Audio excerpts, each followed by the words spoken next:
Excuse me. The butler said to come right in. Oh, Miss Delacchia. I thought I had seen the last of you at the trial. You don't know this lady, do you, honey?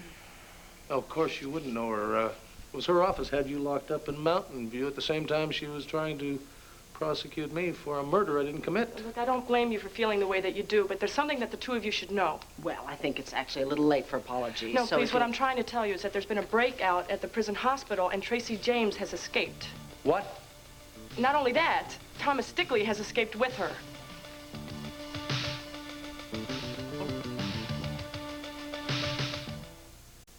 Is this your idea of some kind of a joke, Mr. Abbott, or something like that? Please, I know how it must sound to you. Oh, do you? Do you just enjoy being cruel and insensitive, spreading rumors around that my father is still alive? But what if it isn't a rumor? What are you saying? My father was killed by Aida York and enemy agents. They killed him. Yes, everyone knows that story, That's not a story. That's what happened. Did you call me in here to bring up a lot of painful memories? Cassie, I'm not trying to hurt you. Just the opposite. Now, if what I heard about in Europe turns out to be true... It's not true. It can't be true. He was pronounced dead by a very well-respected doctor here in Landview. Do you think Larry Woloch would lie? No, of course not. Do you think I'm lying? No, I don't know where you heard all these lies. Cassie, you're a smart girl. Now, you know I can't reveal my sources. Huh. So there's more than one. Cassie, your father was the topic of conversation among reporters in every cafe in Paris. Now, some say his death was the tragic result of a Cold War, while others say that he didn't die at all. Well, some people just love to gossip. Cassie, this is not just gossip. Now, when someone's killed, there's usually a body. But in your father's case, the body somehow managed to disappear from the morgue. Now, is that just a rumor, too? Oh, wait a second. Why are we going over all this? Why can't you just let the whole thing go, all right? I'm sorry, I can't. It's my job to follow a lead wherever it takes me. Oh. Now, since I'm back in Landview where the alleged murder happened, so that's I've got to follow the story to the end. Yes, you reporters talk about your ideals and your integrity. All you really care about is selling your damn paper, right? What I care about is the truth, and I'm going to find it with or without you. Oh, no, you're not, because you're not going to get away with this. You are not going to sell that story if it's the last thing I do. Tracy, I am telling you, they are not worth killing. They're worth it, believe me. All right, revenge is sweet, I will grant you that, but freedom, baby, that is the sweetest. Freedom. Well, you know, I can't be free until I pay them all back. But they are paying already, baby. Clint, Vicky, and all the rest of them, you know, they are having trouble sleeping, worrying about what you might come up with. Well, they should be worrying. Yeah, right. So why don't we just let them keep right on worrying, you know? Let them wonder when you're going to come sneaking in that back door and stick a knife in them when they're half asleep, huh? Yeah, that would be some kind of punishment, now, wouldn't it? Oh, baby, that is the best kind, because that is the kind that just goes on forever. Meanwhile, you and I, we will go away. Oh, come on, baby. Between the two of us, we got brains, talent, and imagination. This dump of a town don't deserve us. Well, that's true. Well, then what are we even talking about it for? Come on, we'll get us a car, we'll hotwire it, we'll be out of old Landberg before you know it. Oh, Stick, it's so tempting. Okay, baby, then come on. I just don't like to leave a job unfinished. See, what I want is to see them die. Just one by one.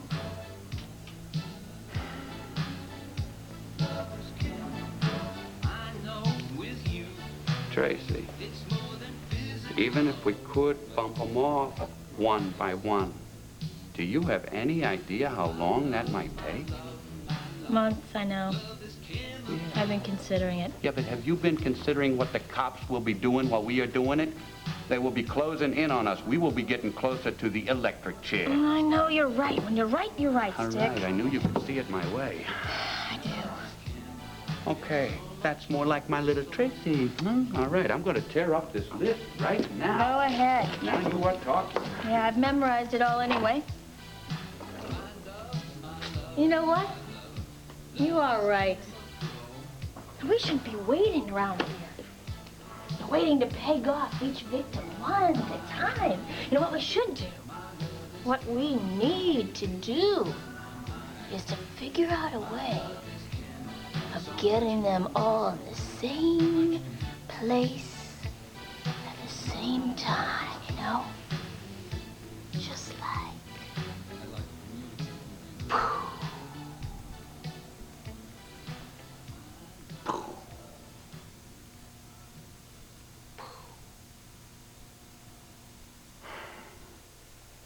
The police gave chase, of course, but by the time they sealed the exits, Tracy and Stick had already vanished. It's just wonderful they're out there now somewhere together.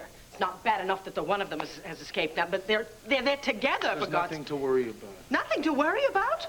Those two people have one thing in common. They would both dearly love to see me dead. Well, I've already instructed the police to put a watch on this house. Yes, and Asa has this place crawling with guards as it is. Darling, there were guards all over the prison hospital. They didn't seem to make much difference, did they? There's one thing about Tracy. In her own sick, perverted way, she is brilliant. And if she makes up her mind to something, obviously no one can stop her. Honey, if they've got a brain between the two of them, the first thing they'll do is grab a plane or a train or a pogo stick and get the hell out of town as fast as they can. I tend to agree with you, Mr. Buchanan. And just because of that, we're going to take every precaution. We? Yes, the DA's office is working very closely with the police on this. Oh, is that why you came over here personally to deliver the bad news? Well, honey, you don't have to kill the messenger. Well, maybe not. Not if that's the only thing she came over here to deliver. Was there anything else that you stopped by for, Mr. Lackian? You don't like me very much. No, I don't like you very much. I don't like being tried in court for a murder I did not commit. Can you blame me? No, no. And you're right, I did come here about something else. It involves Tina Lord. Tina? Well, that wasn't enough. You had to bring up her name, too. Huh? Wait, I want to hear this. What about Tina? Well, I want you to understand that I'm here in an unofficial capacity. I am not Tina's attorney. I'm just somebody who would like to help. Help Tina, no doubt. No, everyone concerned. Now, Tina has asked my advice on disputing the Lord estate. And I'm glad to say that she's going to take my advice. Oh, good. Well, in that case, I hope you told her to quit her claim and move out of my house as soon as she can. I'm afraid not. However, Tina is more than willing to offer you an out-of-court settlement. Settlement. Yes. Not only that, she's going to give you quite a generous amount of money, and all you have to do is abandon the claims to Landfair and the Lord estate.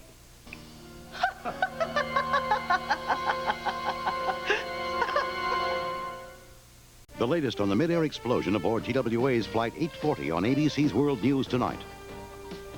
This is how you help all concerned by coming here and demanding that I give up my home? Please, don't misunderstand. I'm simply... Oh, we understand just fine. We understand just fine. I'm just relaying a message. I'm not making a demand. Oh, well, in that case, you can just turn right around and relay a message right back to Tina. It's very simple. One word. Nuts. Nuts. You heard her, nuts. Nuts. We are not giving up any claim to Landfair or to the Lord estate. Well, very well then. I'll just relay that answer to Tina. Now, I want you to remember I'm just an unofficial representative. Mr. Lackian, you are an expert at protecting yourself, aren't you? I think it's called playing both sides against the middle, isn't it? Vicky, if I may call you Vicky, I knew I was risking a fight by coming here. Oh, yeah, but Tina's money made it worth the risk, right? It's not the money. I also had another reason for coming, and that was personal. I wanted to apologize. I think I already told you. I think it's too late for that. Yes. Besides, my father said that you stopped by once before to offer your regrets about the trial. Oh, that was secondhand. And I think the least that I owe you, Clint, is a personal apology. Isn't that a little unusual, apologizing for doing your job? Well, my job tells me I have to stick to the letter of the law, and that's why we prosecuted Clint with everything that we had. Well, you did that all right. I have the scars to prove it. Well, I can't apologize for working hard. But I'm sorry that you had to go through the ordeal of a trial and conviction. Yes, we were all a bit peeved about that, especially since you had to help convict an innocent man. Well, nobody was more happy than I was when Clint was fully exonerated. Oh, well, I can think of one or two. Well, at your work at the Banner, Clint, I'm sure that you've had to pursue a story that you didn't want to do. Well, the same thing happens to an assistant district attorney. That's true, yes. But of course, when we're wrong, we print a retraction. How do you bring a man back from the dead? I admire the way that you stand up for your husband. I just hope that the man I grew to admire during the trial can find in his heart some way to forgive and forget. Well, actually, I admired you too, Mr. Lackian. Although grudgingly, of course. Of course. Not that I like being raked over the coals, but you were only doing your job. Oh, thanks, you're too kind. You know, I've run across quite a lot of individuals while I was prosecuting them, but they have never shown the strength and passion that you showed on the stand. Strength and passion? Well, I don't know about that. No, really. You were so convincing and compelling in your own defense that I was stunned when the jury brought back that verdict. Yes, well, so was I, but, well, I guess it's all behind us now. I hope so. And I hope you won't hold this against me, the trial, I mean. Well, what can I say? Apology accepted. Thank you, Clint. Vicky? Don't bat your big brown eyes at me, sister. I'm immune. I beg your Vicky? pardon? My husband might be perfectly willing to let you off the hook, but I'm not. You don't have a conscience, Mr. Lackey, and you have a career. And I think that you would be quite willing to do just about anything to further it, including letting an innocent man fry in the chair. Do you understand what I'm talking about? Cassie, why do you want me to drop the story? I don't have to explain myself to you. But it's almost as though you don't want to believe that your father's alive. He's not alive. He cannot be alive. But what if there's a chance that he is, as remote as it may be? I mean, doesn't that excite you? No, it doesn't. It hurts me. It hurts me because you're touching a very, very deep wound. A wound that could be easily healed if your father isn't dead. Now, can't you accept that as at least a possibility? No, I can't. And you want to know why? Because David Rinaldi did not just die, he was murdered by enemy agents. According he to was considered a traitor reports. in his own country. Do you know what it's like living your life out as the daughter of a traitor? I'm sure it's been very hard on you. Hard? It's not just been hard, it's been agonizing. I loved my father very dearly, despite his failings and his mistakes, but when I think about the way he died, when I think about his death, it tears me up. Do you realize that? Something tells me that you're tougher than you think. After all, you're not just David Rinaldi's daughter. You're Dorian Lord's too. Yes, that's right, I am. And if she were here, she would beg you to let my father rest in peace. I'd be willing to if he were really dead. Oh, I see. You know, you really don't care about my father or about me, do you? You pretend to care about David Rinaldi, but whether he's alive or not doesn't really matter to you. All you're really concerned about is your damn paper. Very good. Very good. No, your mother's taught you very well. You know, Now, you're not more just dramatic than cruel she is. and insensitive. You just love to watch people suffer, don't you? I enjoy a good performance. And the more you protest, the more I know I'm onto something. Oh, no, you are only onto lies. That's all you're onto, and you're not going to get away with it. Look, you can't stop me from following Yes, that I lead. can. I can do a lot more than you think I can. Now, hold on here, I don't okay? have to hold on. I don't have to listen to on. you anymore. I've listened to you enough. There's no reason why you have to get away with this story, and I'm not going to let you get away with it. No way.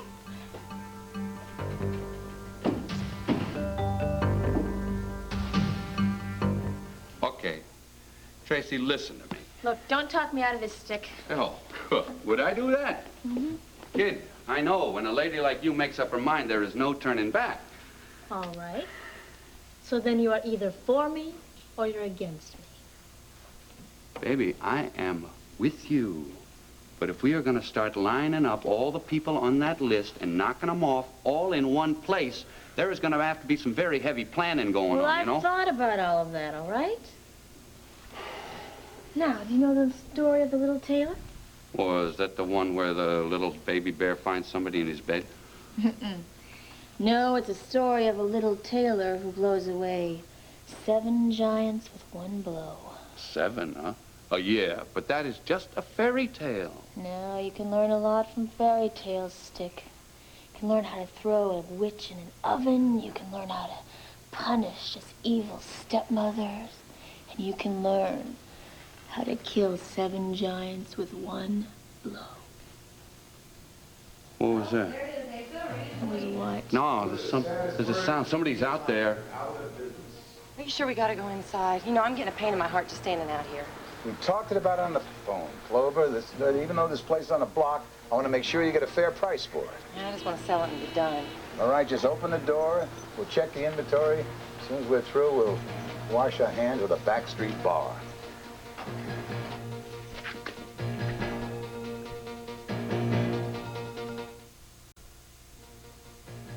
Put that away. Now, come on. Come on. I've got everything. Come on, I'm positive I turned it off when I left. Yeah, you're so positive like we're going to make a profit? I'll tell you something. This electric bill comes in, I'm going to hand it to you, honey. Oh, come on. You want to argue about the light bill or you want to appraise the property? Well, let's look it over. I'll tell you something. It's kind of weird to be in here with, you know, nobody else here, being alone. I wouldn't think that'd bother you the way business has been lately. I figured you've been here alone a lot. Thank you very much, Asa. Go ahead and rub it in. No, face it, we had a chance to make some money. You let it slip through your hands, and now at least maybe we make a little by unloading this place. Yeah, well, what about that asking price? You think that's fair? No question. Very fair. Whoever buys it. The price is too low, honey. About $10,000 too low. Oh, well, see, I just didn't want to price it out of the market. Yeah, but look at the improvements you made around here. Take this bar, for instance. Yeah, you're right. You know, you don't see an old-fashioned bar like that every day, do you? That's priceless. You know, you put your feet on that brass rail, and you get more than a drink. I tell you that, you get truly exciting things happen to you. Yeah. Boy, Asa, you know, I wish I had one drop of your business sense. I truly do. And you're right. I did let the chance of a lifetime just slip right out of my hands. Yeah, you only learn that by experience. No other way, Clover. Well, I wish I could read a book instead. Experience hurts. You know, there's someone out there that could teach you a thing or two. Take Tina Lord, please. Oh, boy, Tina. Boy, she does manage to land on her feet, doesn't she? That's not the only thing she has in common with an alley cat. She claws, she scratches, doesn't give a damn which way the fur flies. You almost sound like you admire her. I can't stand her. She does have guts. Yeah, some people might just call it nerve. You know, I heard about this party she's throwing tonight. Can you believe the gall? She is spending Vicky and Clint's money to throw a welcome home party for Richard Abbott like Landfair is her home in the first place. Well, at least you can be confident that nobody would show up for that thing. See, that's it, Clover. The whole damn town's invited. To make matters worse, Clint and Vicky have accepted. Why did they do that? Do not ask me. Just the thought of Vicky and Clint and their friends being greeted by Tina Lord at Landfair, I tell you, it's enough to make me want to burst a blood vessel. Well, don't do it here, because I just mopped the floors, all right? Look, please, look, I'll stop talking about Tina. You stop talking about the backstreet bar. That is the fairest deal you've ever offered me. All Come right. on, I've seen enough of this Me place. too. Wait a minute, look at this. I'm with you, partner. Let's beat it.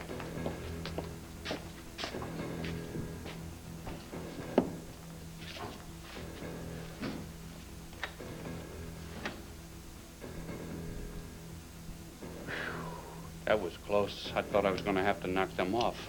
And that would be a waste of bullets, right? Because neither one of them is on our list. Am I right? Tracy?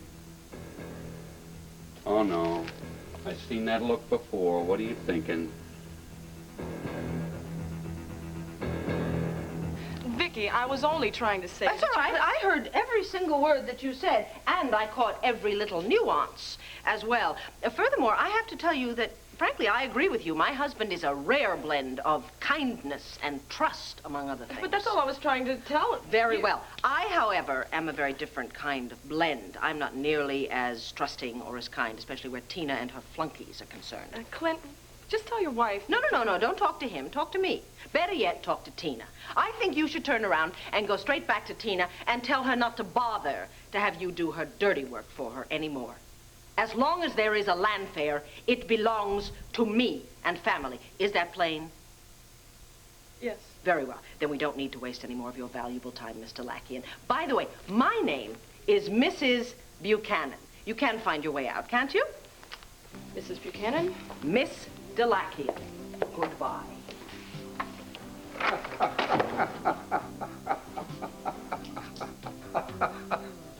If I hadn't seen that with my own eyes, I wouldn't have believed it. Seen what? You, honey, never before has my honor been defended with such fire and determination. I'm really quite flattered. You're flattered easily today, aren't you? Oh, come on. Such passion and strength. So compelling in your own defense. I do hope you won't hold it against me. The trial, I mean. You think she fooled me for 1 minute? Is a bean green? Oh, come on, honey. I saw right through her. You were looking hard enough. I was looking at you with admiration. I mean, the way you took her on was like Nikki. No, it was like the woman I love. You are the one with passion and strength, and I don't care where it comes from. Nikki, Vicky, wherever. I just like the whole package.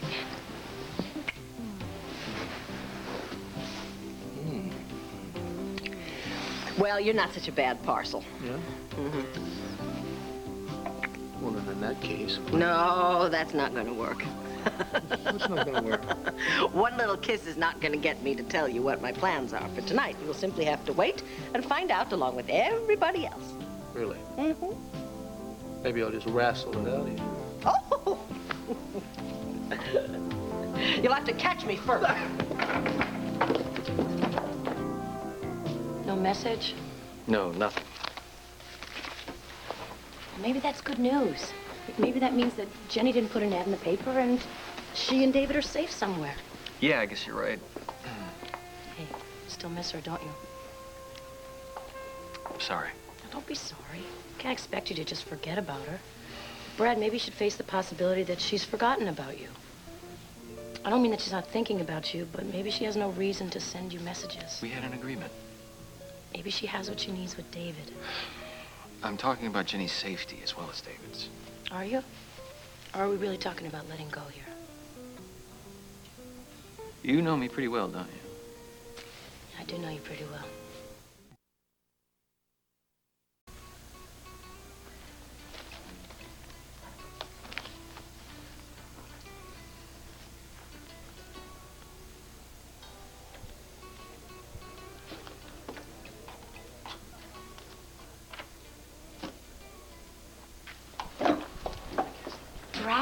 Bud Van Dyke. How are you? Have a seat. I'm fine. I'm shocked. Yeah, I don't know what it is about the young ladies here in Landview, but since I've been gone, they've all gotten prettier. Thanks. I could use a compliment these days. You're not too bad yourself. Yeah, I was a little worried about this meeting, though. I didn't want anybody to know I was in town, and now 3 people do. Why did Ace want us to get together? Because we've got a crisis on our hands, and his name is Richard Abbott. The ambassador's assassination... You can't hang up on me! Where do you get right off? back. Where the hell do you get off ever hanging up on Asa Buchanan? Don't people do that to you all the time? Abbott, you're in town one day. You've caused me more trouble than you are worth. Right now, I'm trying to get out your newspaper. Not the Rinaldi story. I gave you an order, obey it. I told you I wasn't going to put it in tomorrow's edition. No edition ever in your lifetime. Man, oh man, I'm onto something hotter than a race car radiator, aren't I? Sweetheart, the boys are not feeling badly. They're just curious. Heaven knows I have put them through a lot, and they've come through wonderfully. But I really don't know how to answer them on this one.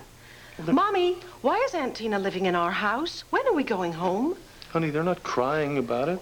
They're fine. They're fine. Maybe I'm projecting because I'm crying to go home. And instead, we're going to Landfair as guests at a party. Look, we will be back in our home very soon. I know. It's going to take every ounce of my resolve tonight not to pitch Tina out on her golden earlobes. Great. Little Nell tossed out into the cold, huh? That's right. I could just see the headlines. Poor, poor Tina. Did I hear my name? I told Adam I knew where the living room was. Hello? Tina. To what do we owe this extremely dubious honor? What'd you do? Find another secret document that entitles you to Ace's house, too? Look, if I could have stopped off at the florist and bought an olive branch so I could come in here waving it, I would have. Come on. I'm tired of this feud between us. Wouldn't you like to just put it all behind us? I know I would, and I know you will too once you hear my offer.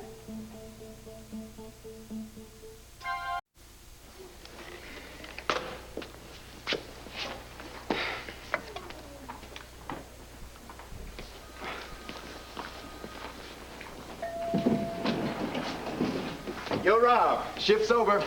Mm-hmm. Overtime's over. Come with us to Elmo's? Come on, grab your jacket, let's roll. Come on, it's a live band. Well, come on. If we don't go soon, that means we won't get a table. Lisa, you get the feeling we're talking to a tree? Rob, are you okay? You know who I just talked to on the phone? I just talked to the manager of the Burning Inn. I mean, my Burning Inn, right? Yeah. I own the place now, right? Well, this guy says to me, hey, I had plans to quit, you know, and then your mother died, and out of loyalty to her, I thought I'd stick around. But now since you're taking care of it, I gotta go. Oh, great. Oh, you mean immediately? I mean, like yesterday, immediately. What am I gonna do? I gotta go to classes, I gotta work here. My days are full. How the hell am I supposed to run a hotel at the same time? Oh, you could. You can never sleep again. I don't know. I guess the thing is like to get a part-time guy, you know, to come in to work the place until I find a full-time manager. call an employment agency in the morning. How about Good that? idea. Josh, I don't think so. I don't think it's as easy as that. I mean, what if I get somebody who just runs the thing right into the dirt in 2 weeks? I mean, I wouldn't know the difference until it was done. But you must have learned something from your mom about it. Come on. Yeah, your dad. He used to own a string of hotels, right? But I didn't listen to that word they said. I wasn't interested in that. Well, maybe you listen more than you realize. Well, I guess we'll find out, won't we? Well, look, why don't you just forget about it for tonight? Start fresh tomorrow and come out with us. Yeah, come on, have some fun. It can't hurt. Is Cassie gonna be there? I have no idea, Rob. Yeah, right. Well, doesn't make any difference anyways. We're gonna run into each other eventually, right? Okay. Look, why don't you guys go? I'm gonna call this sucker back up, and I'm gonna see if I can't get him to stay. And if I can't, then I'll head over. If I can't, I don't know what, all right? All right, hope you can make it. Good luck. We're gonna save a seat for you anyway. All right, see you.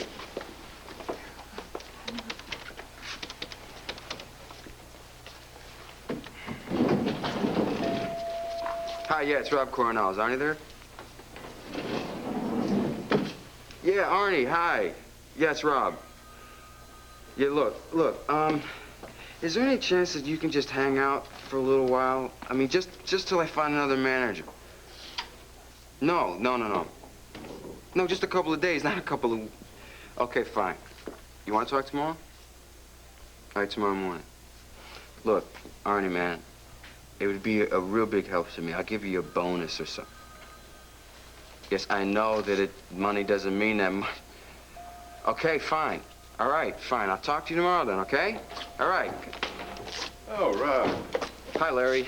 Hi, I'm glad you're still here. Listen, I need some help. I want to move some files down to the basement. Larry, I cannot be your errand boy on top of everything else. Look, we're a family, so let's start acting like one. Look, it took all my courage I had to come here this evening. I should be at home, you know, with all my last-minute party preparations. Please don't let us stop you. Look, I just had this wonderful idea, so I dropped everything and came over here to talk to you. We have already heard it, Tina. Your pal, Maggie DeLakian, stopped by with your offer, your generous offer of a settlement. And I'm sorry you didn't accept it. Don't you think it's a shame that we have to settle everything in court? That is hardly our choice. Besides, aren't one of you going to thank me for stopping Stephen Domino? Look, I know I couldn't have done it without Richard, but well, you did hear about it, didn't you? Oh, yes, and we're very grateful that Domino didn't get out of the country with all of the Lord assets. But, you know, that's just another example of your greed, Tina. If you had hired a respectable attorney in the first place, maybe he would have tried to steal everything that belongs to Vicky. You know, our father, Victor Lord, trusted me to run the Lord estate if Vicky should ever become mentally ill again. And she did, and I am. And we are fighting again, which is not why I am here. Tina, quickly, in as few words as possible, what do you want? I'm here to make you an offer, one which you are really going to like, because you must know by now that you're just in the way here. We are? Pamela and Asa are trying to repair their marriage. They need privacy. This mansion has 34 rooms. We have all the privacy we need. But don't let me stop you. You Wait a go minute. on. If you're leading up to offering us the West Wing, I think you can forget it. It's out of the question. Oh, Yeah, no, that would speaking never of work. privacy. No, it would never work. No. Oh, then you're going to give us our house back. You know, there's just no way to negotiate with you, is there? Look, I am here out of the goodness of my heart, and because I love you two so much, I'm here to offer you the carriage house to live in. You're onto nothing, boy. Nothing but the story of a dead man you refuse to leave in peace. Poor Cassie comes over, crying her eyes out about this. Yeah, I talked to Cassie. She was pretty upset. What is your problem? You know, any feelings? Or maybe that's it. Maybe you belong to the National Intruder with the rest of that scum. And since when does Ace Buchanan care more about people's feelings than money? Now, when you called me in Paris, and since I've come back to town, all you talked about was the banner's drop in circulation, right? Right, you're a bright boy. Raising circulation somewhere else, not by raising the dead. But I don't think David Rinaldi's dead. That's the whole point. Now, if you'd let me put some reporters on it and follow it through... You do that, boy, and you're out. You know, reporters learn along the way that when people overreact, there's usually a hidden reason. Let me tell you something. You have never cared about anyone or anything in this town. You come back, your first act, cause pain. Look, it's obvious to me that there's a hidden reason for your temper and Cassie's. Have you listened to any damn thing I've been saying? Look, if you or Cassie would just level with me, I'd probably drop the story. As long as there was a good reason, of course. So why don't you just tell me the truth, Asa? Why do you want me to kill this story? All right. You got a reputation as being a very intelligent young man. Maybe you'll listen to reason. I'm killing the story because the man is already killed. His family has been through enough. I don't want to suffer anymore.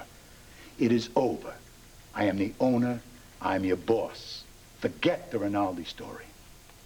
Oh, if you mention Rinaldi's name at your welcome home party tonight, I will personally pull the mat right out from underneath your feet. Yeah!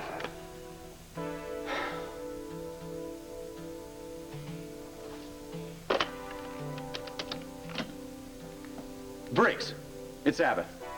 I got a new story for tomorrow's edition. Yeah, I'll get it to you as soon as I can. I'm writing it up right now. So Richard hung up on Asa. And then Asa decided he was going to go down to the banner to have it out with him, and I don't know if he'll be able to stop Richard. Great. Sounds like a case of overkill. The more you two scream, the more he thinks he's right. What else are we supposed to do? Well, start over. Try tears, you know. My father's dead. I can't go through this again, Brad, Richard, I really please. tried that, and it didn't work. Well, as I recall, he was an arrogant son of a gun, but he had a soft heart. Maybe you can get through to it, get him to kill his story. If not, I don't know. No, I'll do it, somehow, I promise. Listen, you came over here because you saw those ads that Asa was running in the paper? Yeah, I was worried that some other foreign agents might see them and start asking questions. Meanwhile, David and Jenny are probably living happily ever after somewhere else, totally unaware. Is there any way to contact them? Yeah. Jenny and I made a pact that if something went wrong, if either one of us were in trouble, we'd contact each other through the personal column of the National Intruder. But she hasn't responded. I'm afraid maybe she's living in Europe, someplace where the intruder isn't that easy to get a hold of. Unless something has happened to them and maybe it's too late? Please, I'm driving myself crazy thinking about that one. Just be logical here. No news is good news. They're probably fine.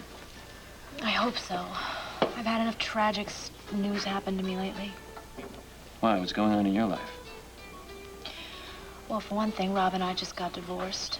But I think it could work out so well. And, you know, I miss Kevin and Joey. I miss their laughter in the garden. And the treehouse looks so lonesome without them. Tina, since we are a family of 4, and you are an adjunct of 1, wouldn't it make a great deal more sense for us to live in the main house and you to live in the carriage house? Oh, yeah, it makes sense. But you've had the main house to yourself all these years. I've only had it for less than 2 months. Oh, honey, why are you even discussing this with her? It is absolutely ludicrous. Darling, just a minute. No, this little tramp comes to town, ruins our lives, and she's not through yet.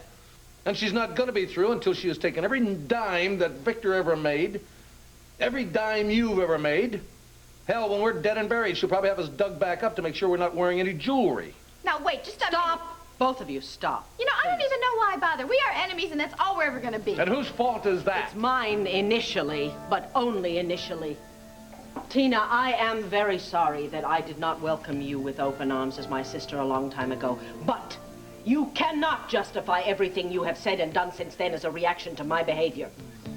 It's not just your behavior. It's our father's behavior, too. I got absolutely nothing from him. No warmth, no affection, no love, none of his wealth. But it is now my turn, Vicky. And there is nothing wrong with wanting that or going after it. And look at you, huh? You think it's fine for you to offer me this little settlement, huh? But you are just so shocked that I might have the gall to offer you one. And I'm the one who has to justify my behavior.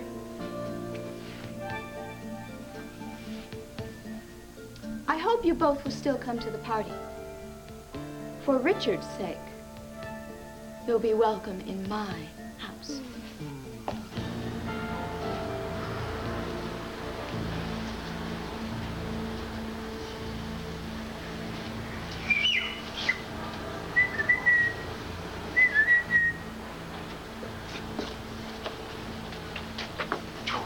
Hey, just think of me as Santa.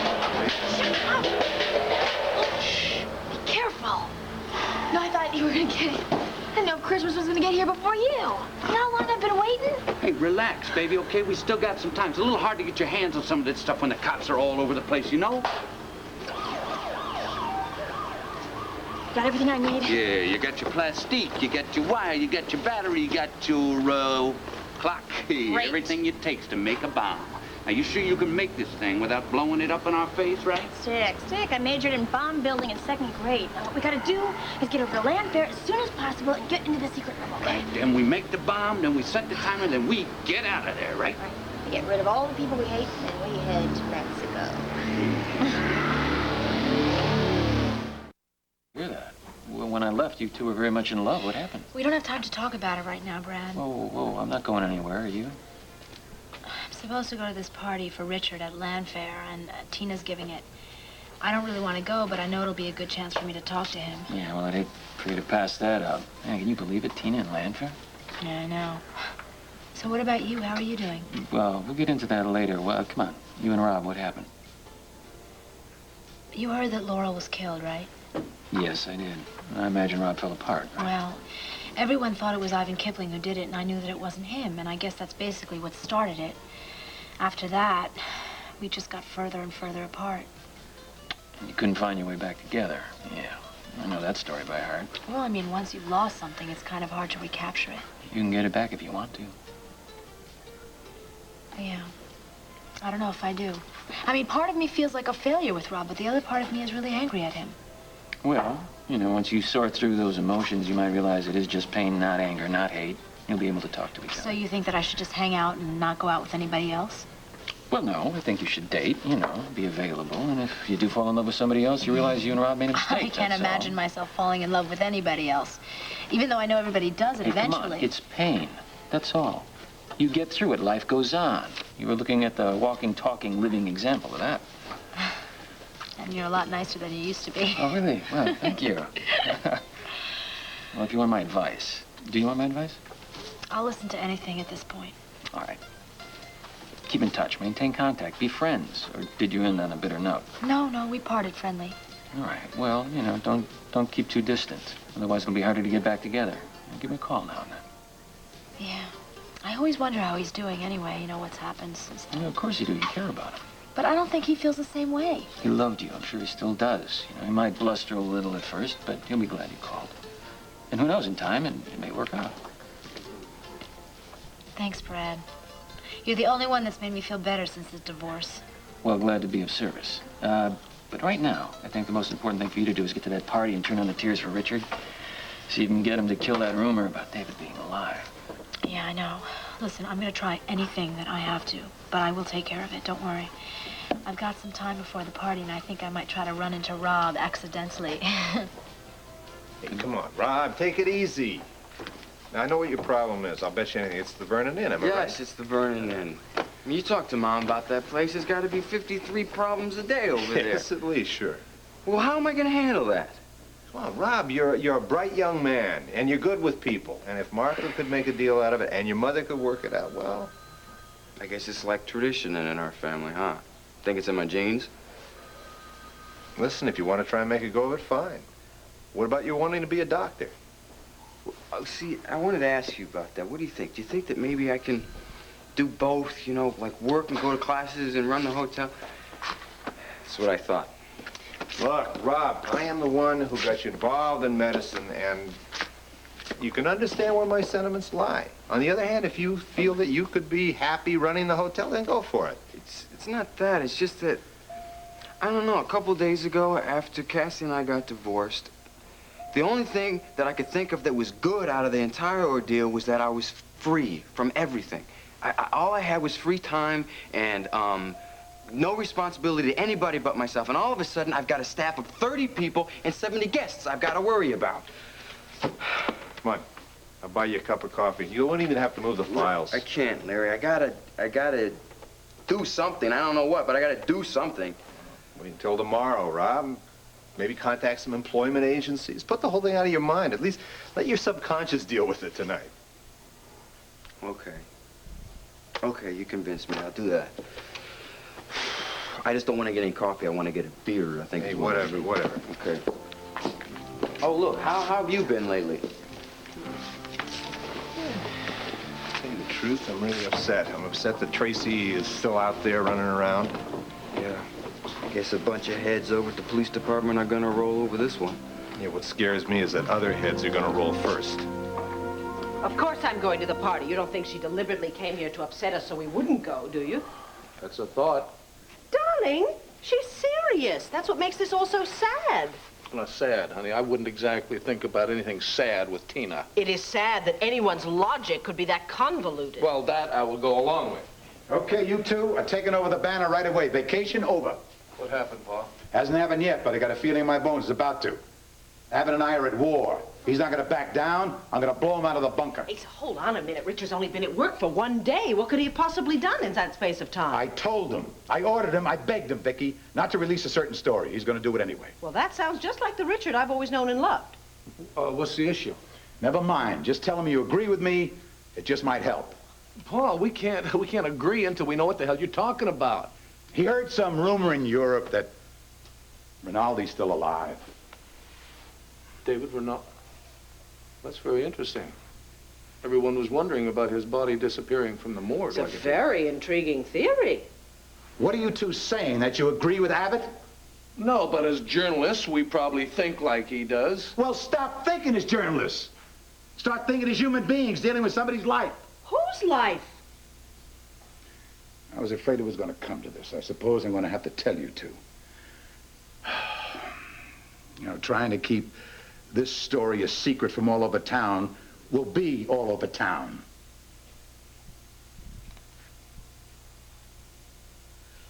Would you start making sense, please? Rinaldi is alive. He and Jenny are living together somewhere.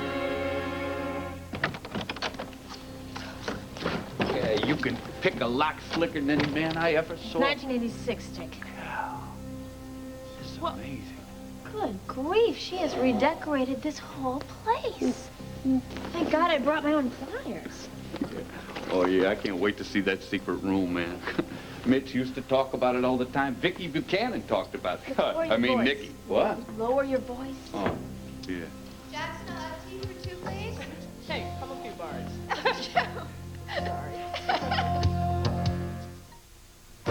One Life to Live will continue in a moment.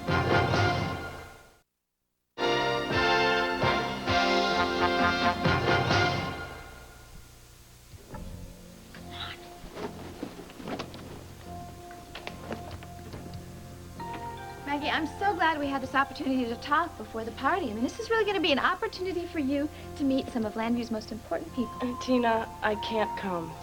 No, you're kidding. No, I gotta go back to the office. I mean, Thomas Stickley and Tracy James are still running around somewhere. Oh, yeah, Bonnie and Clyde.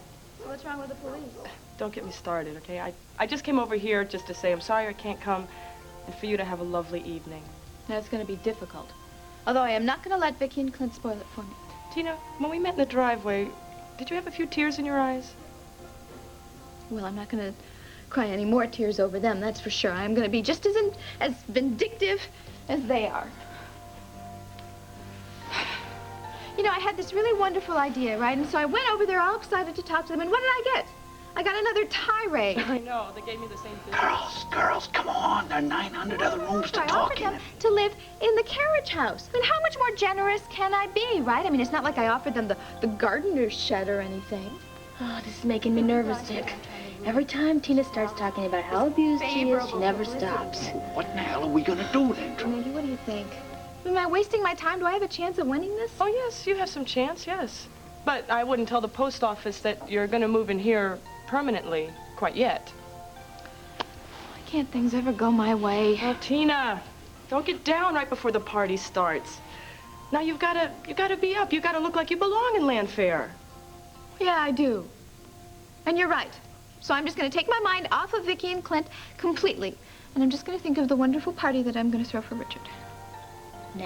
Now we got a chance. You know, and I'm going to be just a smashing success at this party, and everybody here is going to think totally different of me, that's for sure. Why do I think this is trouble? But then again, it could be good. Yeah, not the way my life's been going. Hello? Tina, it's Richard. Oh, hi, Richard. It's wonderful to hear your voice. Is there something wrong? Oh, nothing to worry about. I'm just a little down at the moment, but as soon as you get home and I see you and the party starts, then everything will be all right. Well, that's why I'm calling.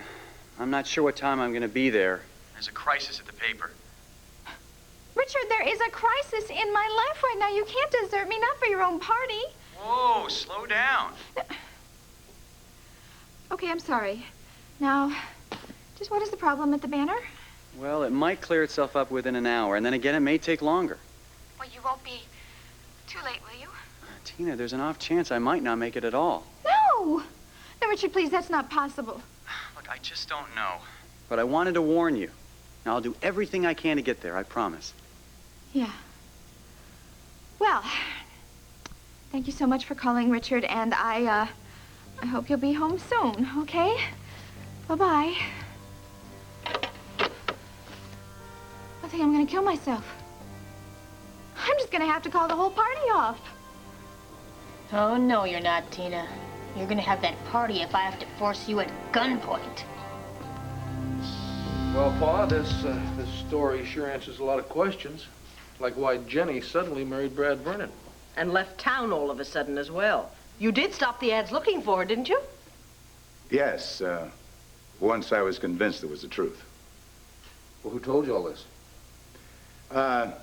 We'll get into that later if I have to. The issue now is Richard.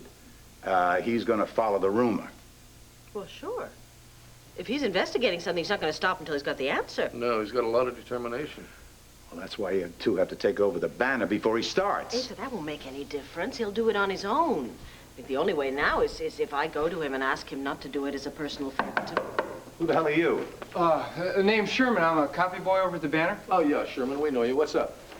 Mr. Abbott told me to rush this over to Mr. Buchanan. It's a mock-up of tomorrow's edition, Section C.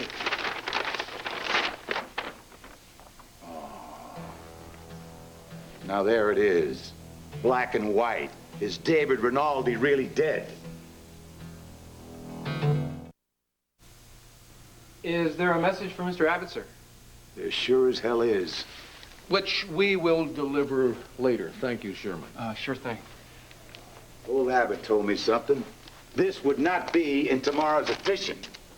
Asa, you got him very angry and very curious. He's baiting you. Right. Now, so how do we unbait him? What if he catches up with David and Jenny? This is some story. Landview will be crawling with commies asking questions. Yeah, not to mention a lot of NSB agents. I know what I'm going to do. I'm going over there and throw him out on his butt. No, Pa, no, you're not. Will you just calm down? Every 5 minutes, someone is going hysterical in this family. I mean, 5 minutes ago, it was me yelling at Tina. Tina was in my house? Oh, that's wonderful, sweetheart. Your father's really calm now. What the hell could she want here? She was very concerned about you and Pamela's privacy, and she offered Vicky and I to live in the carriage house. I can just deal with one snake at a time. Back to Richard. Honey, do you think maybe you could sway him on a personal basis? Well, I don't really see that we have any other choice. If I can do it in a way that doesn't make him more suspicious. Well, how about something like this?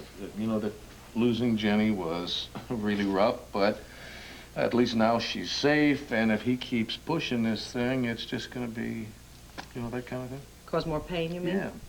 I'll tell you what. He's going to feel pain if he doesn't back off. Oh, Paul, will you just relax, and think about the party? The party? Tina Lord is throwing for Richard Abbott? All night I'll be wondering which one to throttle first. That is one hell of a party. Look, all my plans and... Oh, no. Norman Kubrin. Norman Kubrin? Who's that? Maggie, he's a pianist. He is the pianist at the Waldorf Astoria in New York. Look, I paid a great deal of money to have him play here at this party, and now it's just going to be a very expensive private recital. Tina, I do not think that you should cancel. Now, my impression from that phone call is that he's going to be late, but he's eventually going to come. I mean, this whole party is for him. Yeah, the food, the liquor, the caterers, what? And no guest of honor, huh? It's going to be all over town, and everybody's going to think that I just made Richard up. Well, Tina, you're getting defensive again. You're right. Besides, I can't cancel right now. Because besides showing off Richard, I wanted to show off this wonderful decorating job. And at least my carpets and my new drapes won't desert me.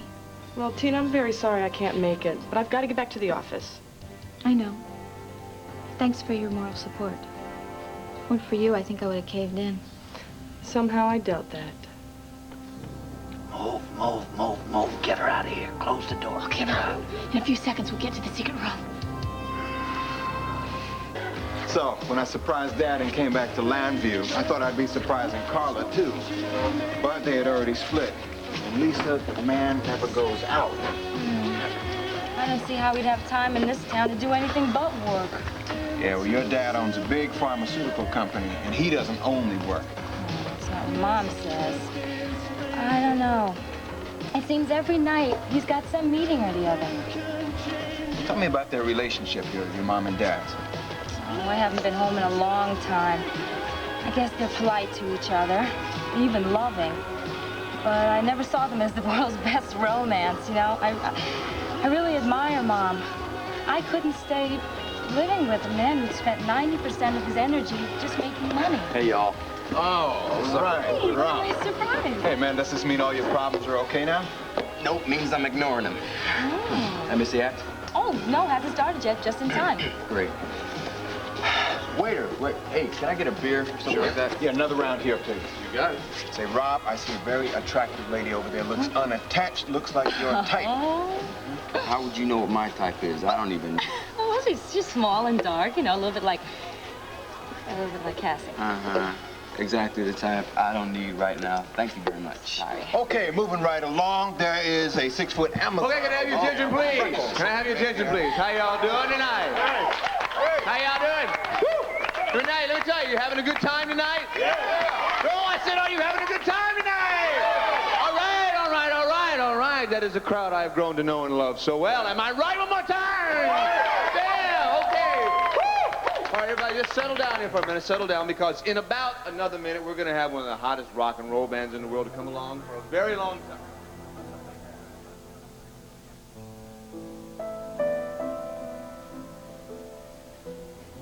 What are you thinking about? Nothing. I guess I'm thinking about David and Jenny and the fact they left town safely. Yes, finally, it seems like everything's going to be okay. Yeah. Look, I know you're sad about your dad. I guess you, of all people, would understand that, right? It's a little strange, isn't it, how everything kind of came together, everything so common with us. I mean, our father's leaving us like that. Maybe it's our fate. I couldn't have done it without you. I couldn't have done anything without you either.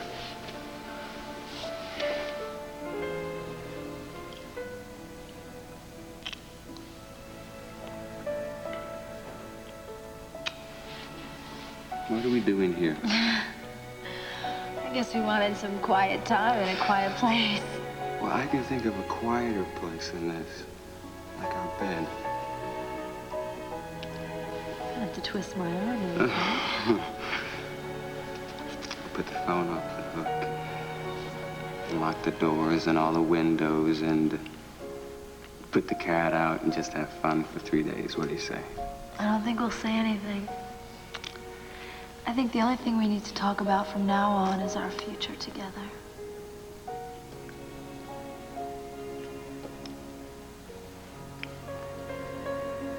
Let's go, huh?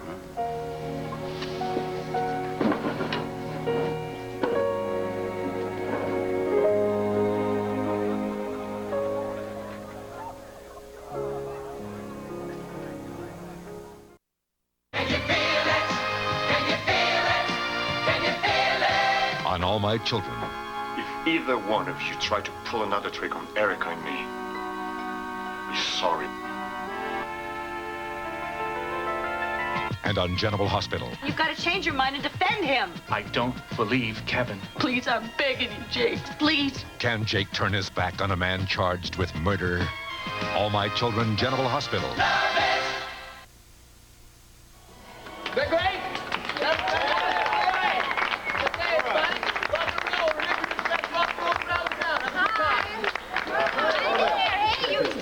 I caught it on my way in. Really? So how's everybody doing? Terrific. That's me. Pretty good. Listen, we are on our way to the bar to talk to a friend. Yes. Thus, Wait a second. You don't have to leave because of me. I just came by to say hi. and we came to say goodbye. It's okay. Ciao.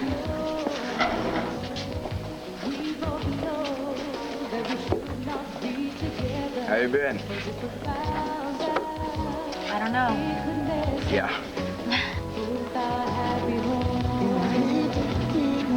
You want a drink or something?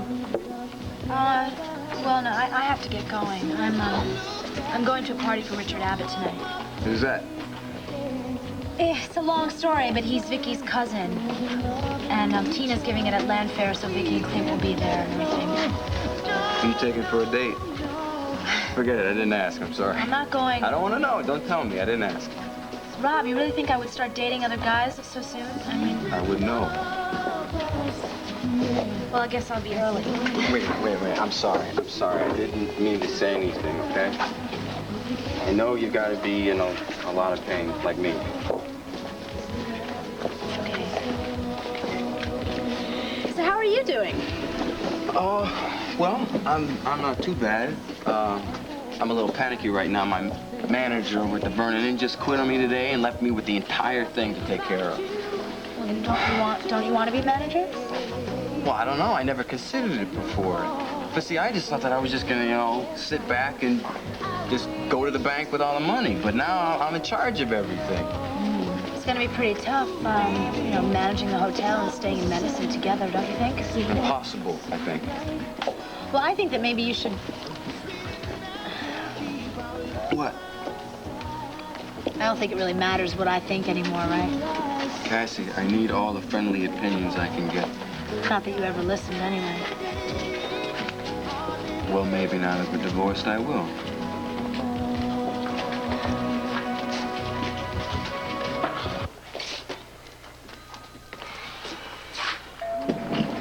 Oh, here you are. Hey, babe, how are you? Sweetie, listen. Well, yeah. Did you forget about the party at Land Fair? Yeah, didn't you get my message about my canceling? No. Well, if you're not going to go, I might as well, just stay home. Oh, come on, me and Clint and Vicky are going to be there. Yes, and they need our support. Our support. Yeah, I just don't want to leave the hospital tonight. Sweetheart, you are not the only doctor on duty. No, it's not that. It's just that this guy Stick and Tracy are out there. I'm afraid they might show up at the hospital. Oh, so you're going to run from floor to floor and protect the staff and all the patients. Honey, I'm sorry, and I want to tell you the truth without sounding sarcastic, but... Yeah, go on. The hospital will be a lot safer if you are not here. All right, you're right. All right. So we have to spend the evening with people we don't like. Yes, like Tina. Oh, As a matter of fact, Land Fair will probably be very safe because I don't think Tracy or Stick would dare go back there. well, I wouldn't bet on what Tracy might or might not do. Do you ever get tired of being so infuriatingly correct all the Oh, time? honey, I can't help it when you're always wrong. Yeah, I can tell you what we'll do. We'll go out. I'll check out of here, go over to my place. I'll change, and then... Are you really spending a whole evening with Tina? Oh, yes, and Vicky and Clint. Because they need our support. Our support. Our support. Got that? Walk Okay. this way.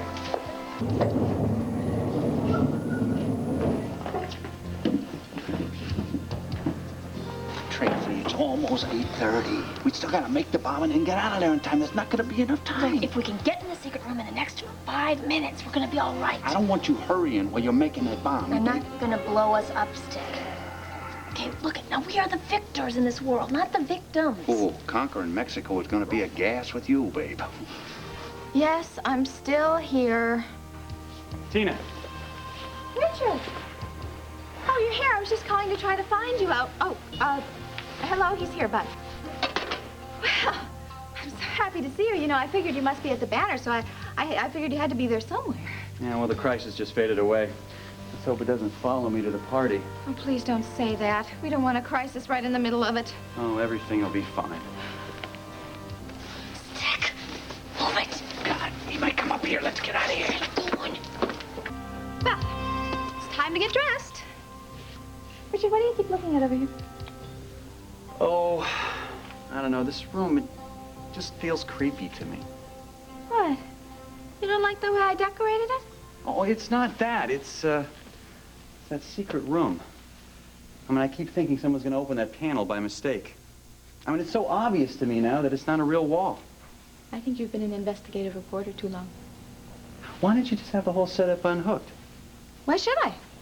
Because it's a creepy place, for one thing, that your father used to do bad things in. Like spy on people. And what if one of the kids got in there by mistake? And you couldn't find them? I don't know, I just don't like it.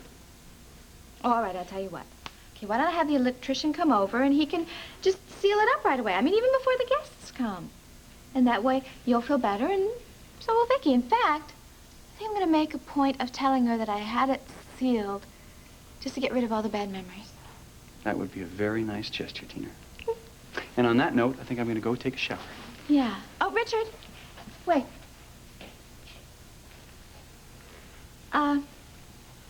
You know, I've been having kind of bad luck lately and everything. Are you sure this crisis isn't going to carry over into my party? Oh, it'll be here, all right. But I hope either one of them won't bother to... What? Oh, what, you invited people I don't know here? Asa Buchanan and Cassie Coronel are on your guest list, aren't they? Asa is perpetual pain in the neck in my life here. What's he doing to you? He's trying to tell me how to be editor of the Banner. After hiring me to be editor of the Banner. Very typical. Typical of Asa. I hope you're standing up to him. Oh, yeah. Yeah, while he threatens to fire me and all. But I'm sure that Clint and Vicky will back me up. I wouldn't count on it. I mean, I am a bruised example of the sort of help you can get from them in a crunch. Well, you don't look too bruised to me. In fact, you look awfully good from where I stand. Well, thank you. It certainly perked me right up. Good. So, can I take my shower now? Yeah. Oh, what was I gonna do? Oh, yeah.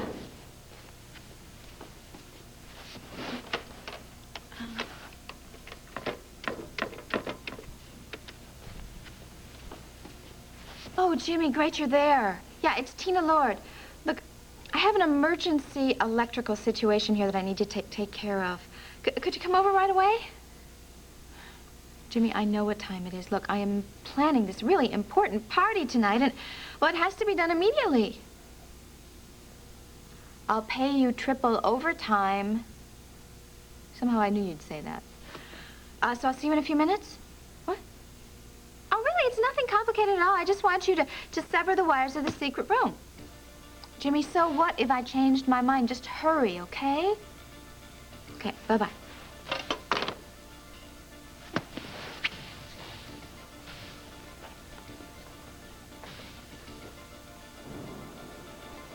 No stopping, no talking, just get into the room. All right, it's open. Tim.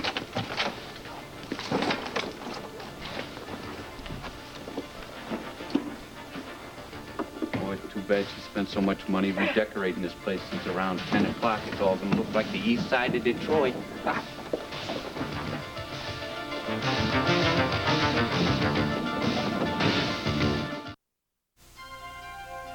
This is Kathleen Sullivan. The latest on the investigation of the bombing of TWA Flight 840 tomorrow on ABC's World News This Morning before Good Morning America. Sunday at 7, 6 Central, a bizarre accident turns an average father into a superhero beyond his son's imagination. I-Man on the Disney Sunday movie.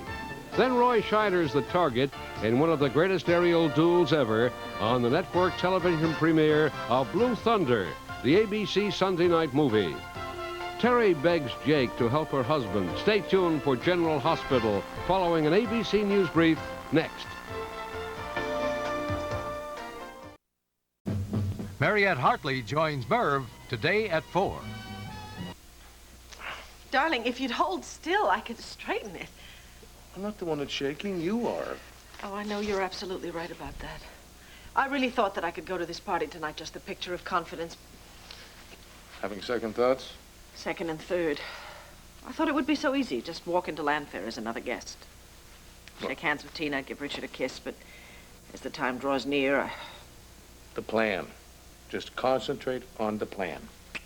I wish we'd never even come up with a plan. But you did, and it'll work. And we will give Tina a housewarming present she will never forget. Oh, yes, that we will. And neither will I. Forget it, ever. It's so underhanded. It's just not my style.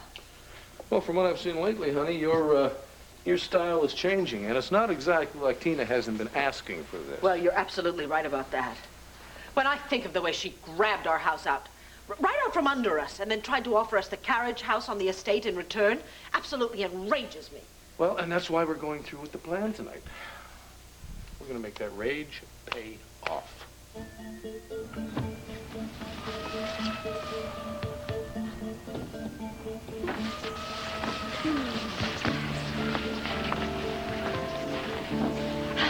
It's beautiful. Absolutely beautiful. You took the words right out of my mouth. Richard, you look wonderful. Just like a guest of honor should. To compliment the perfect hostess in the perfect setting for a party. You really think so? Oh, you're a knockout. Thanks. But I meant the room. I've worked so hard to try to put my own personal stamp on it. Oh, it's got Tina Lord written all over it. You really think so? Well, you know, I owe it all to you. I mean, this wonderful evening and the way I feel. I mean, it's all because of you. I mean, anybody who is anybody in Landview is going to be here tonight.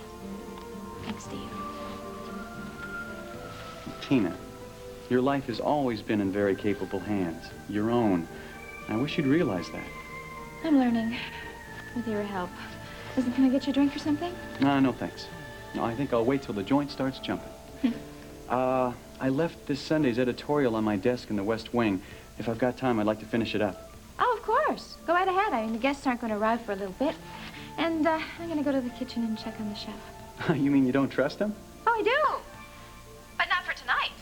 I mean, tonight is very important. We want to have everything exactly perfect. Why should we settle for anything less? All right. The library is now empty. We can make a run for the terrace doors and get out of Look, here. I'm not finished yet. What are you building there, a nuke or something like that? You've been fiddling with that thing for a half an hour.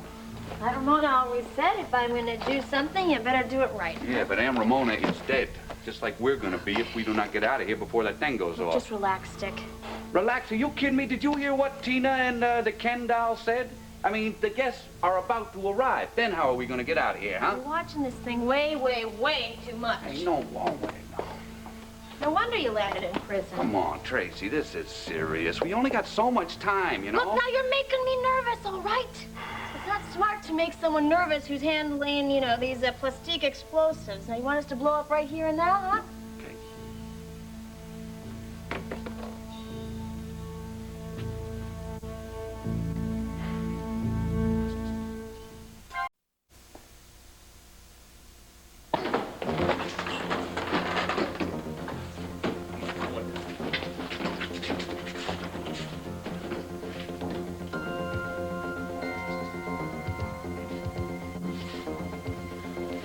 Ballroom's empty, Captain.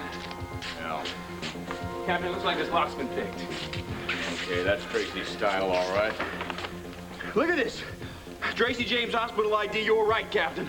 Yeah, I don't want to be right. I want to nail him. We had him, too. Well, they might be so close. They might be coming back. Why don't we call in for a stakeout? Might as well. Of course, they might be miles away from here by now. I can't figure out why did they stay in town after they broke out. Yeah, it's almost as if they deliberately stayed around to do something, huh? But what? Where? We gotta keep looking. We gotta keep looking. Under every table, every corner. Come on, Doyle, get at it.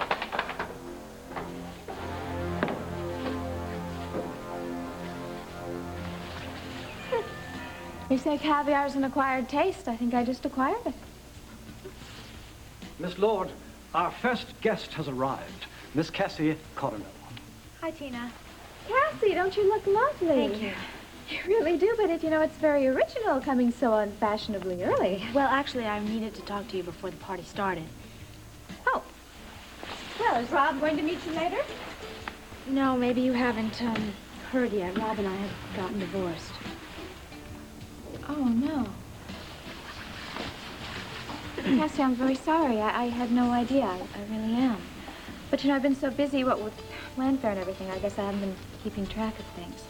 But you didn't have to come by early just to tell me that Rob wouldn't be joining us. No, actually, I came by to talk to Richard. Really? Well, where did you two meet? We just met today at his office. Oh. Well, surely you're not going to talk shop in this lovely outfit. The poor man won't be able to concentrate. Well, he's half expecting me. Could you tell him that I'm here, please? Sure. I'll just buzz Jackson.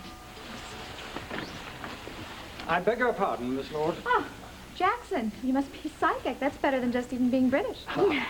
You have a visitor, madam. Another one. Well, Cassie, you seem to have set a trend of coming to parties early. Not a visitor, not a guest, madam. A tradesman. The electrician, Mr. Malloy. Mr. Malloy. Well, it's about time he showed up. Listen, Jackson, could you go up and tell Mr. Abbott that Cassie is here to see him? Very good, madam. And Mr. Malloy? I'll take care of Mr. Malloy. Yes. Although I think his business is just going to have to wait now with the guests arriving. Now that little baby is ready to blow. Yeah, well, so am I. You know, we still got to get that secret panel open, and we got to slip out through the library without being seen. Well, it was easier for us to get in here, wasn't it? Yeah, but the library was empty then. You won't even let me look at the TV monitor to see if there's anybody in there now or not. Oh, It's poor cool. baby. Yeah. Huh? That make you happy, huh? Now you can look at any room in the house. You can look at the library, find out when it's clear. Hey, look. It's Cassie. Who cares? As long as she is standing there, we are stuck here with that bomb. You don't understand. See, her being here makes this whole thing complete because now I have all my little ducks all in a row. See, because if there's anyone that I hate more than Vicky, more than Mimi, more than anyone, it is Cassie. Tracy, will you forget about the cupcake Now, in the when library and tell me how... Landfair blows up, that sweet little thing is going to go catapulting into oblivion along with everyone else. Along with us, you mean? I mean, how are we going... Oh, great. Look, that's great. Yeah, just what we need, a long and meaningful conversation. Shh, come on, man. Look it. What? Well, you think that's interesting or something? Tracy, we are stuck here with a ticking bomb. There's 2 live canary birds singing in the library. How in the hell are we going to get out of here? I feel like a damn fool. Asa, you look very distinguished in your formal attire. Oh, I'm not talking about the monkey suit. I'm talking about that farce of a party at Landfair. I cannot go through with it, Vicky. We all can, and we will, and we'll all go together, and we will have a very interesting evening, won't we, sweetheart? Well, I don't know if I'd use that particular word, but... I'll tell you one thing. I can make it one hell of an interesting evening if I haul off and let Tina have both barrels. Now, Pa? Asa, come on now. Oh, wait a minute. I know you two have a reason for going, and Richard lending his name to that catastrophe, but I just wish someone would tell me why old Asa should join in this foolishness. Well, I can think of one reason. Pamela, you look stunning. Yes, you certainly do. Doesn't she, Pa? I've never seen that dress before, have I? You don't like it. You're a vision, Pamela. Well, it's not every day that I go to my first major social event. In the arms of, I might say, a very handsome husband. Well, we didn't plan. I mean, we never talked about it. I didn't think you'd want to come. Would you rather I didn't? No, Asa didn't mean that at all. No, Did you, Asa? no, of course not. What I mean is that you'd be the best damn thing at this farce of a party. Oh, Vicky, I'm sorry. I didn't mean to be so enthusiastic. It's just that I know this is going to be very awkward for you too. Oh, no, don't be silly. I don't blame you for being excited, and I think that you and Asa will be the envy of everybody there. Hear, hear. That's very sweet of you. Thank you. Hell, that's not sweet. It's true. Give me your arm. Let old Asa escort you to your car. Thank you. Thank you. It makes me very proud. We'll be right behind you. Well, I'm glad that somebody's looking forward to this evening. You've been working on your father, haven't you? Well, he can be human when he wants to be, honey. I just hope that I can be inhuman when I have to be. Sweetheart, all you have to do is be your own beautiful self and just let Pete do the talking. You sure he'll be there? Yep. Just spoke with him. He said that he'll be there at 10 o'clock tonight when the guests are all assembled. 10 o'clock? 10 o'clock. That's when the real fireworks begin. Shall we? Come on, Larry, admit it. We both deserve an evening out on the town. Yeah. Well, we don't deserve to have to spend it at Tina's, though. Oh, come on, honey. Think positive. Well, Clint and Vicky are going to be there, and I figure we can drag ourselves there. Why do you think I'm going? Well, I thought maybe my company would be nice. Oh, come on, sweet. Hey, Mimi, you know I love being with you. You mean you didn't get sick of me in Tracy's basement? Guessing yet. Okay, let's then consider this a social obligation. Certainly it's I'm obligated to go because Clint and Vicky are going there. I don't understand why they said yes to this. Well, Richard is Vicky's cousin, right? Yeah, but for them to go as guests in their own home? Oh, but honey, she always puts other people first. She would never embarrass Richard by not showing up. It's that simple, isn't it? Yes. Yes, it really is. You know, you've got quite a talent. Tell me more. Well, look, I look at something from every angle, so many different angles that I lose track of what I'm looking at. You know what I'm saying? Sort of. You cut right through all the nonsense, you go right to the heart of the matter, and you make everything utterly logical. Are you saying I'm simple-minded? No, I'm not saying you're simple. I'm saying you tend to make complicated things look simple. That's quite a gift. Well, thank you. I'm going to consider that a compliment, even though it might not be. It is, believe me. I do believe you. And you know, that is your gift, Dr. Wallach. You make it almost impossible not to believe you.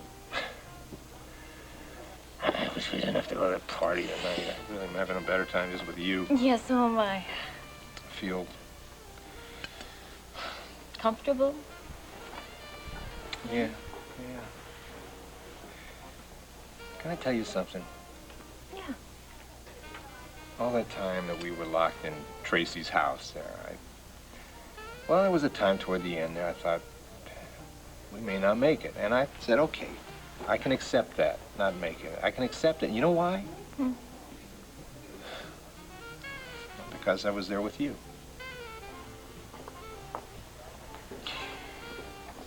You know what I was thinking? No, I'm not going to tell you what I was thinking. Come on now, No. come on. All right, the truth is, I could never accept ending my life with you before I had a chance to live it with you.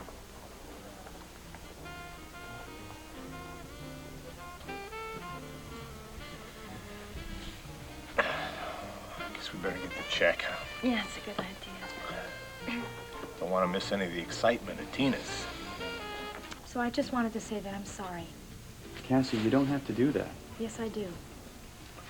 I behaved like a child today in your office. You behaved like the daughter of David Rinaldi. And I know I touched upon a sensitive nerve when I brought up his death. I mean, when you even suggested that he might be alive, I couldn't believe it.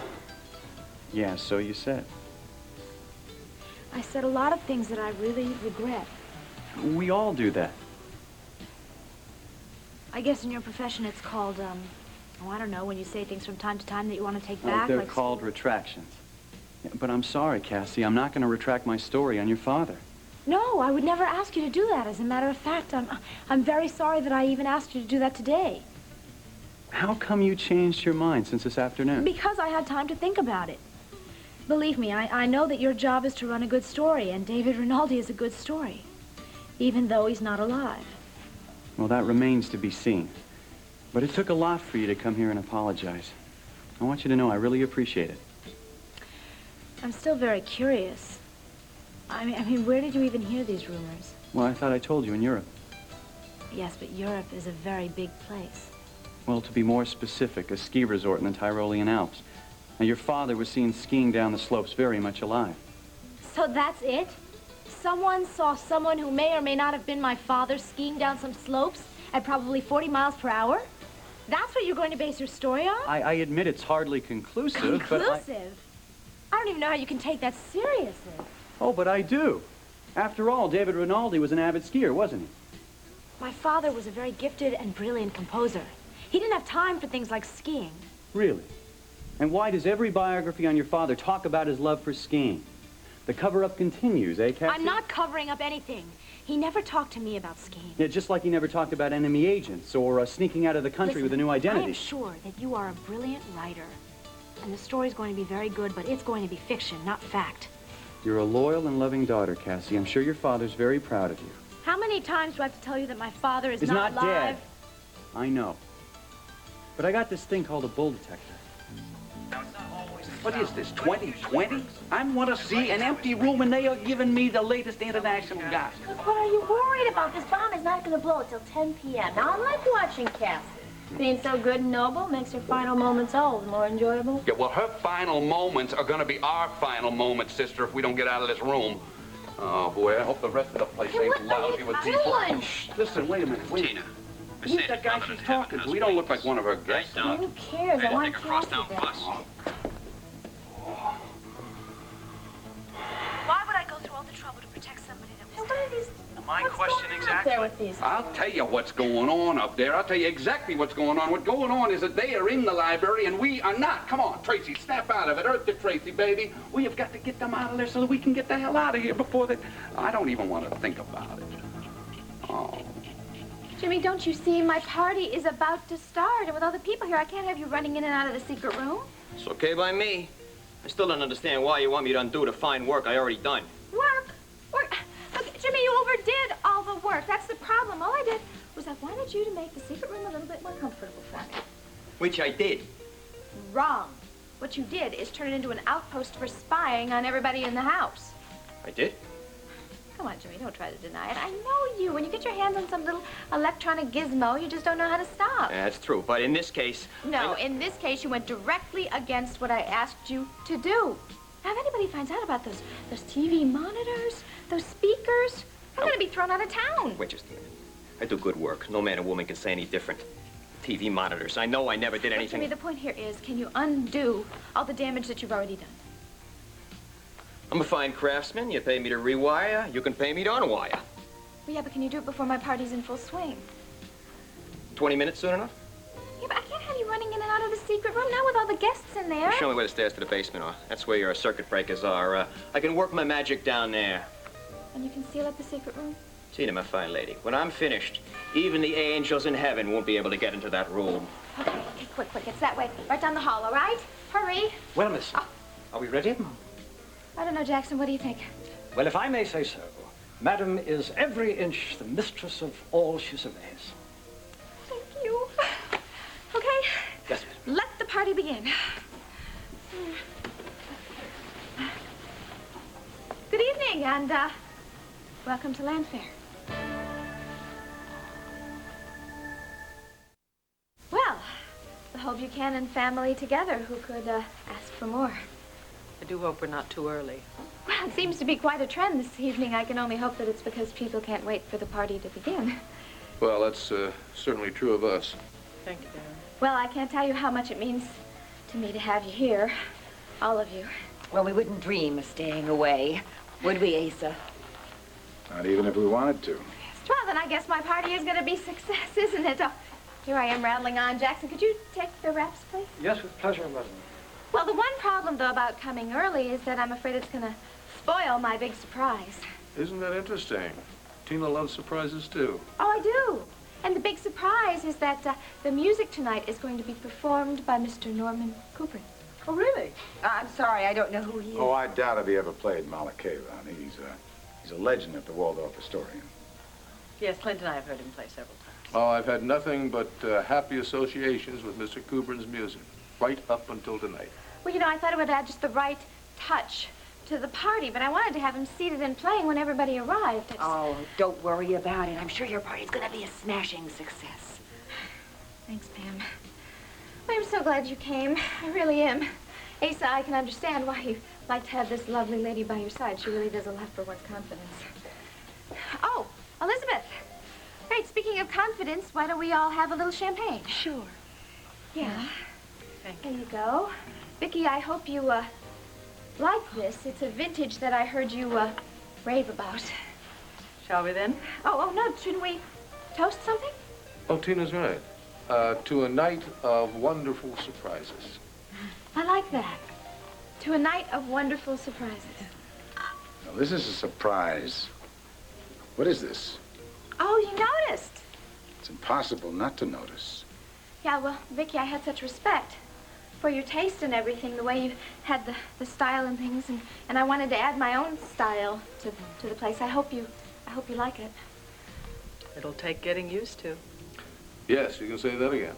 Well, and this is just an indication. Wait till you see the rest of the house. Well, then, honey, it's got to be mind-boggling. Oh, we'd love to see the rest of the house, wouldn't we, Asa? We would? Oh, well, I would love to give you the grand tour. Vicki, Clint, would you like to join us? You lead on. We'll be right behind you, Tina.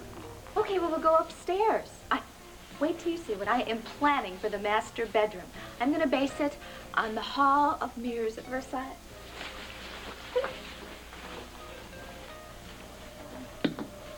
Well, what do you say now? Still have second thoughts about dropping our bombshell? The Hall of Mirrors at Versailles? I don't even have to see it. Just looking at the foyer, I can guess what she's done to the library and every other room. Darling, this is so sad. She has tried so hard, and she so wants our approval. Yes, but she hasn't redecorated. She has vandalized. Well, I know that. It's horrible. The sooner Pete gets here, the sooner we can get on with this charade. Cassie, I've told you how I stumbled onto this story. Now, I haven't kept anything from you. Now, can't you return the favor? What makes you think that I'm keeping something from you? You want me to drop the story, but you haven't given me one convincing reason why. Now, that's all I ask, Cassie, just one good reason. I wish I could tell you something that would change your mind, but all I can tell you is the truth. The truth? Yes. And that's that David Rinaldi is dead. And there's no point in recalling all of his mistakes. I've gone through enough pain. And so have all the people who loved him. Haven't there been enough banner headlines? Hasn't there been enough pain already? You make a very strong case, Cassie, but I still have trouble believing you. I don't have any reason to lie to you. Well, neither do I. But you still don't trust me, do you? Now, I promised you, if the story comes out, I'll do everything in my power to make sure that no innocent people get hurt. You probably make promises all the time. I mean, it's just part of your job, right? Now, will you just wait a minute? If all I wanted to do was sell papers, I would have stopped the presses and I would have smacked that rumor on page 1 already. So why haven't you? Yeah, what kind of a heartless editor am I, anyway? Oh. I should,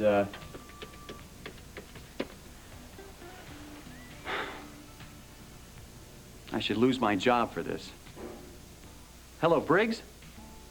Abbott. Yeah, let's go with that alternate piece for the feature page today. Yeah, that's right. I'm pulling the Rinaldi story. A reason? Let's call it executive privilege. Thanks, Briggs. Richard, thank you. I know you did the right thing. I know you did. Well, I really appreciate the show of affection, Cassie. But I want to warn you, I'm dropping the story, but not my investigation. Now, I'm going to do everything that I can to get to the bottom of this rumor, with or without your help. Thank you.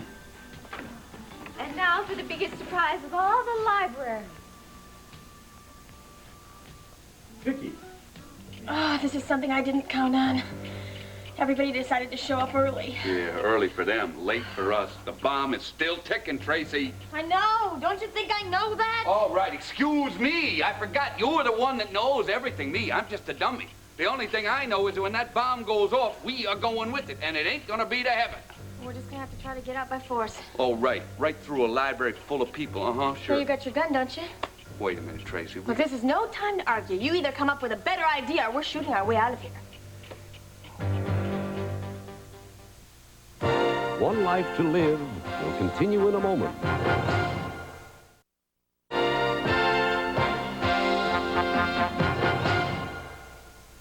Asa, this must be that bride of yours I've heard so much about. And I've heard a great deal about you, too, Mr. Abbott. Oh, it's Richard. And don't believe everything that Asa says about me. That is right, Pamela. He's even more pig-headed than I described. And I gotta tell... Have you tried those Swedish meatballs yet? No, I'd love some. Either way. Thanks, good. Vicki, you haven't said a word about the library. I'm... Speechless. speechless. Well, I know it's a little different than what you're used to, but you know, Pam told me to just trust my own instincts, and we're right, Pam? Well, I was Yes, made and that's to see- exactly what I did. And did you see the bookshelves? I put in all these new volumes. Come on, I'll show you.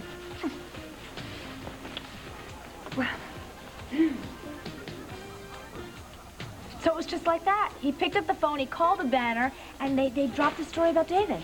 I don't believe it, Cassie. Well, it's true. David and Jenny, their whereabouts are going to be a secret from now on. No, I didn't mean that. I mean, I tried to knock some sense into that knuckle-headed Abbott's head, but I should have known it would take a young and beautiful lady to bring him around. My goodness, I don't think I've ever seen so many bestsellers all in one place. You know, I got every book on the Banner's list. Isn't that great? But of course, I had to box up some of those musty old books that were there before. Oh, yes, the first edition. Well, I didn't go with the rug. Besides, I like to keep on top of what's new and exciting. Well, you could certainly call this room new, and exciting is also a word to describe it. I can think of a few others, too, yeah. You're not just saying that, are you? You mean you really like it? Well, Well, it would mean the world to me if you did. It would? Denver isn't just a house. It's a legend. And you're the one who made it that way. And I just want to continue that legend. In the same way that I want to continue our friendship. What a sweet thing for you to say. Thank you. Miss Delilah Buchanan, Mr. and Mrs. Arthur J. Wickersham. Oh, the Wickershams. Oh, my God, what am I going to say? What can I say? What do you say to a Wickersham? How about hello? Well, no, I don't know. I just, I mean, I don't know. Well, I don't need a formal introduction. Anyone as beautiful as you must be Delilah Buchanan. Oh, well, thank you. And anyone with a line like that must be Richard Abbott. I've heard so much about you. Well, who cares about the Wickershams? Richard Abbott? Delilah, don't you look lovely tonight? Oh, well, thank you, Tina. I see you met our guest of honor. Yes. Well, and you must be the Wickershams. Actually, we were on our way to the opera, but, Yes, but Delilah said this party would be much more fun. Oh, isn't she sweet? Well, the last time we went on one of Delilah's escapades, we lived to regret it. Yes, somebody played piano music all night long. I mean, can you believe it? Jackson? Yes, ma'am.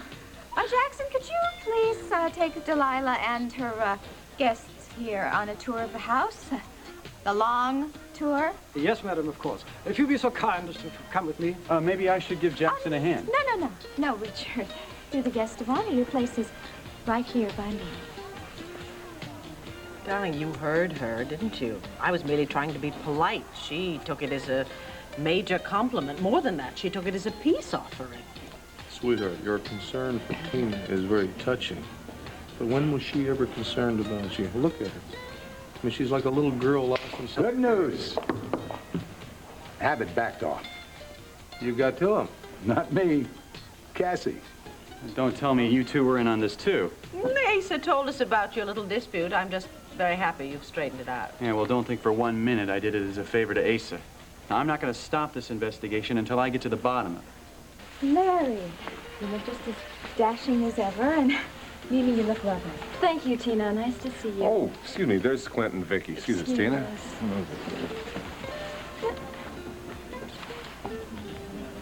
Captain, look at all this stuff I found in the kitchen here. Look at this, cookies, soda. Looks like they were here all right, and they only left not too long ago.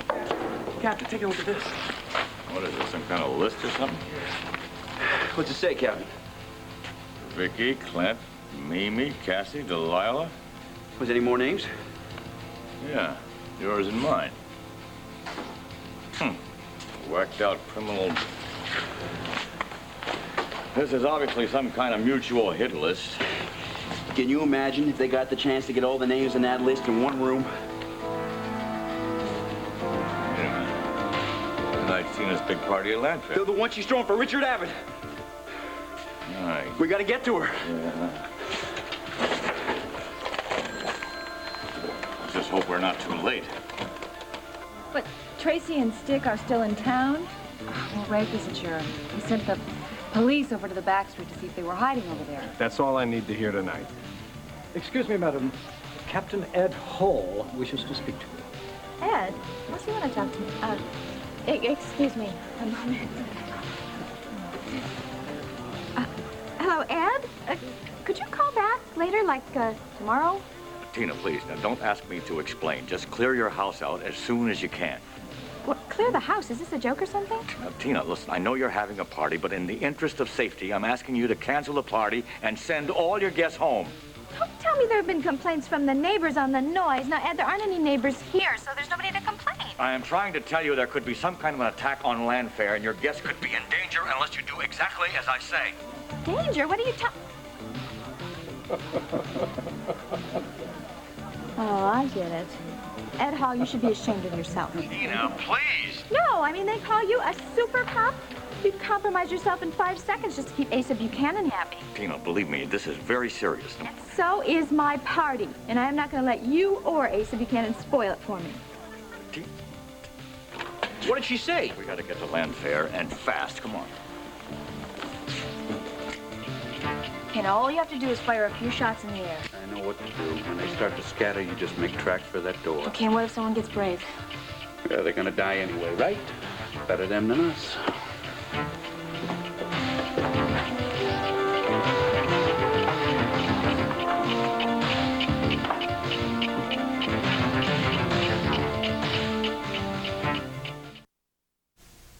Yeah, it's a crime, that's what it is. Jimmy, my boy, you did a beautiful job in that secret room. Nerve of Tina to make you want to undo it all now. I won't do it. A man can still take pride in his work. I got half a mind to take my tools and walk out here and let Miss Tina Lord do her own dirty work. Excuse me, everybody, can I please have your attention? Well, he is here at last, the man we've all been waiting for, direct from the Waldorf Astoria in New York, Mr. Norman Kubrick. Thank you. Thank you very much. May I say what a pleasure it is to be here on this very special occasion. I hope you enjoy the music. Did he say music? Brace yourself, darling. It's piano tunes. Mr. Kubrick, my husband and I are such fans of yours. Vicky and Clint Buchanan. Oh, you remember? How can I forget? I played your favorite tune at the Waldorf. It was your anniversary, wasn't it? What a memory you have. That's extraordinary. Oh, Mr. Kubrick, I don't know if you remember Delilah, me, but... how can I forget? The night in Paris, I played Cole Porter. You danced on a table. Oh, yeah. You did. Oh, I did. I thought you might have forgotten that. Shame on you, Mr. Kubrick. Excuse me. Norman, whenever you're ready. Mr. Buchanan, there's a call for you, sir. Mr. O'Neill. Oh, Pete. Yes, sir. You may take it under the study if you wish, sir. He must have been delayed. I'll be right back. I know we're here tonight to celebrate the return of someone near and dear, Mr. Richard Abbott.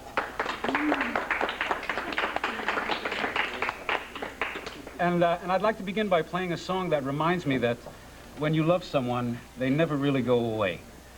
The name of the song is I'll Be Seeing You.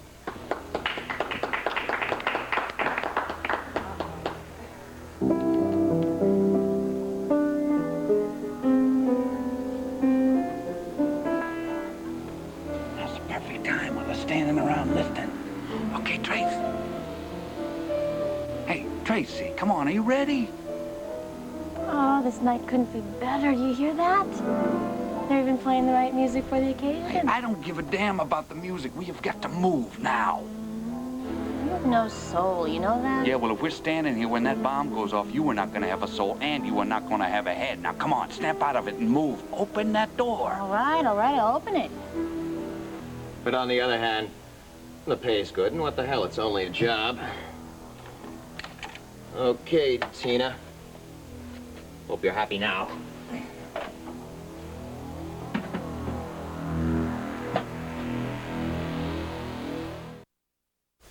Well, go on, pull the switch.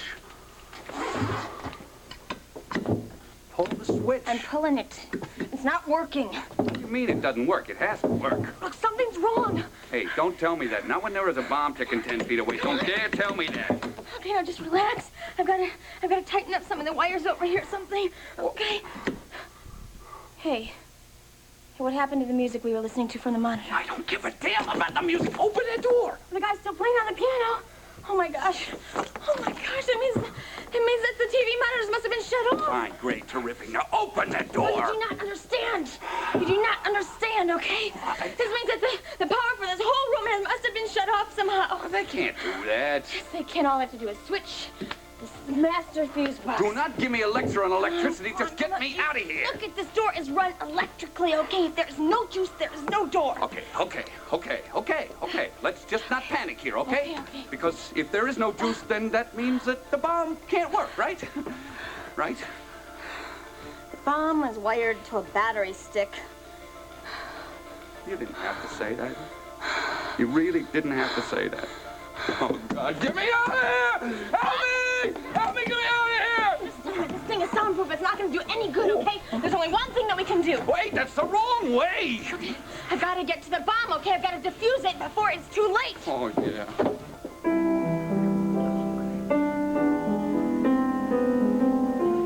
Now I'm the one who's sorry we came. I cannot believe that Tina would pick this song. Even Tina's not that cruel. This is just some damn coincidence.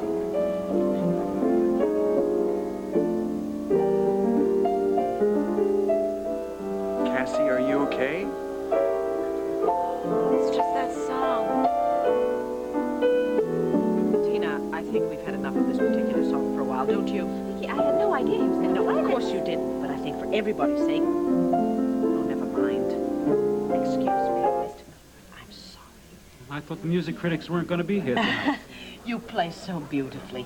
Unfortunately, that particular song brings back very painful memories for many of us here. I'm sorry, I didn't know. No, of course, and you could have absolutely no way of knowing, but if you wouldn't mind, would you play something else? I'd be more than happy to. Thank you, and again, I'm sorry.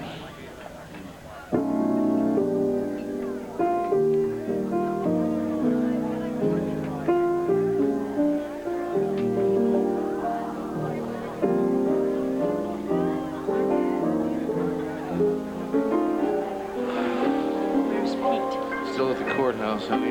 Hung jury. Well, I suppose it's just as well. I don't think I can ruin this evening.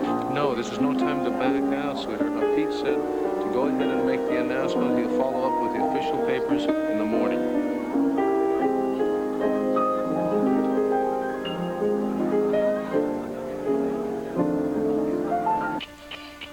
What can I do? Can I do something, anything? Look, you can stop breathing down my neck. I am nervous enough as it is. All right, don't be nervous, baby, because I'm nervous enough for both of us. You just get it to stop. Okay, I'm trying to. I've got to override the safeguard. What's the safeguard? Just pull the plug. Idiot, would you stop it? If you touch the wrong thing, it is going to set it off. Okay, I'll just let you handle it now, Okay, right? okay, thanks a heap. I hope I can. Oh, you can, Tracy. Come on, you're a genius. You built it, didn't you? Yeah, and I also built it to be tamper-proof, so if anybody touches it the wrong way, it is going to blow. But if that's true, then Okay. how are you going to do it? Just gotta retrace my steps. Oh, hopefully, what did I do? What did I do? Oh, come on, Tracy. You can do it. Come on, baby, you gotta do it. I am not ready to die. Shut up! I'd say my prayers, but I just can't remember them right now, you know. Please, Tracy. Please, come on.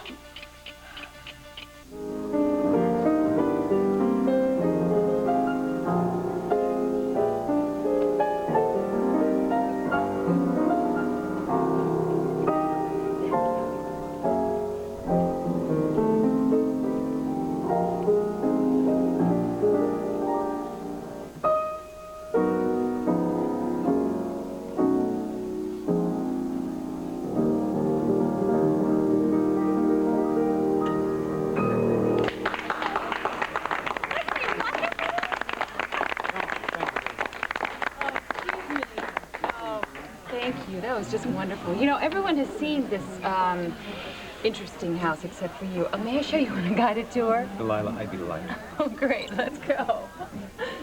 Excuse me, everybody. Please, may I have your attention again?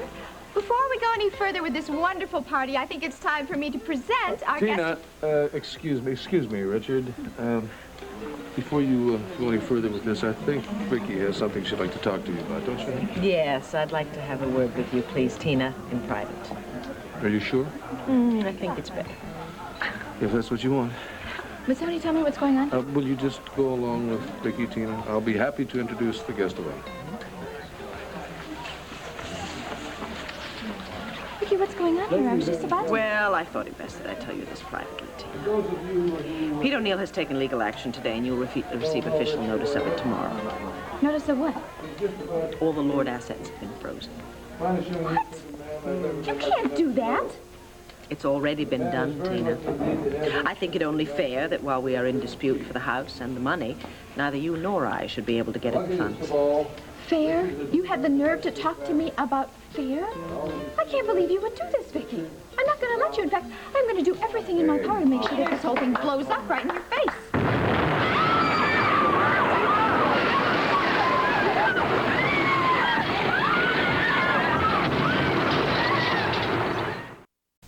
Watch Action News at 5 p.m.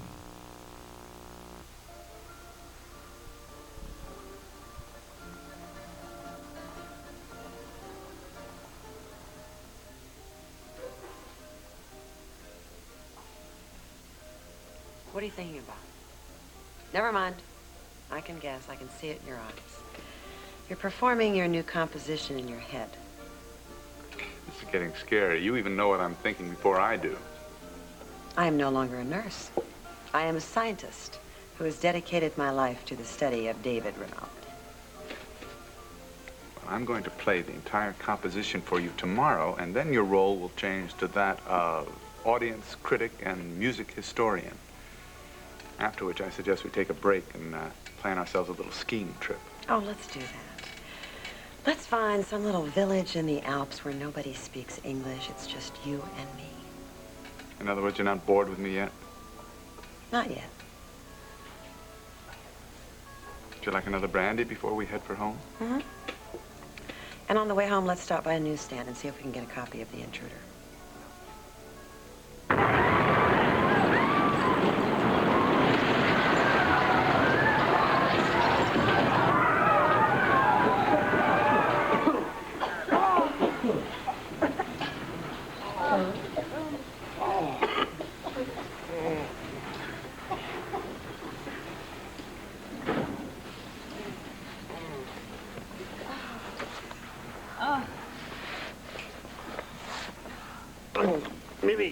Mimi, honey. Oh, you all right? Yeah, I think so. What happened? An explosion of some kind. Lisa, wait a minute. Are you all right? Oh, I'm trapped. Vicky? Yeah, I'm in one piece, I think. Cassie, are you all right? Yes. I'm okay, but my ankle is killing me. Just take it easy. Let's go. Please help me. Wait a second. Go ahead. Excuse me, one second. They're right there. Help. Let's get this thing up. Well, there, what's going on here? I mean, are we at war or something? Cassie, is it broken? No, I don't know what happened to it, but it hurts a lot. Look, it came from the secret room here. There's a big hole here. Tina, get a fire extinguisher. Well, I don't know where one is. It's in the kitchen, Tina, for heaven's sakes, if there's still a kitchen left. Is everybody all right? We'll take a look at the bomb, Ed. In the secret room. Secret? Yeah. We heard the explosion in the car. We sent for the fire department. All right, come on, Ray. This way. Why do you have your guns drawn?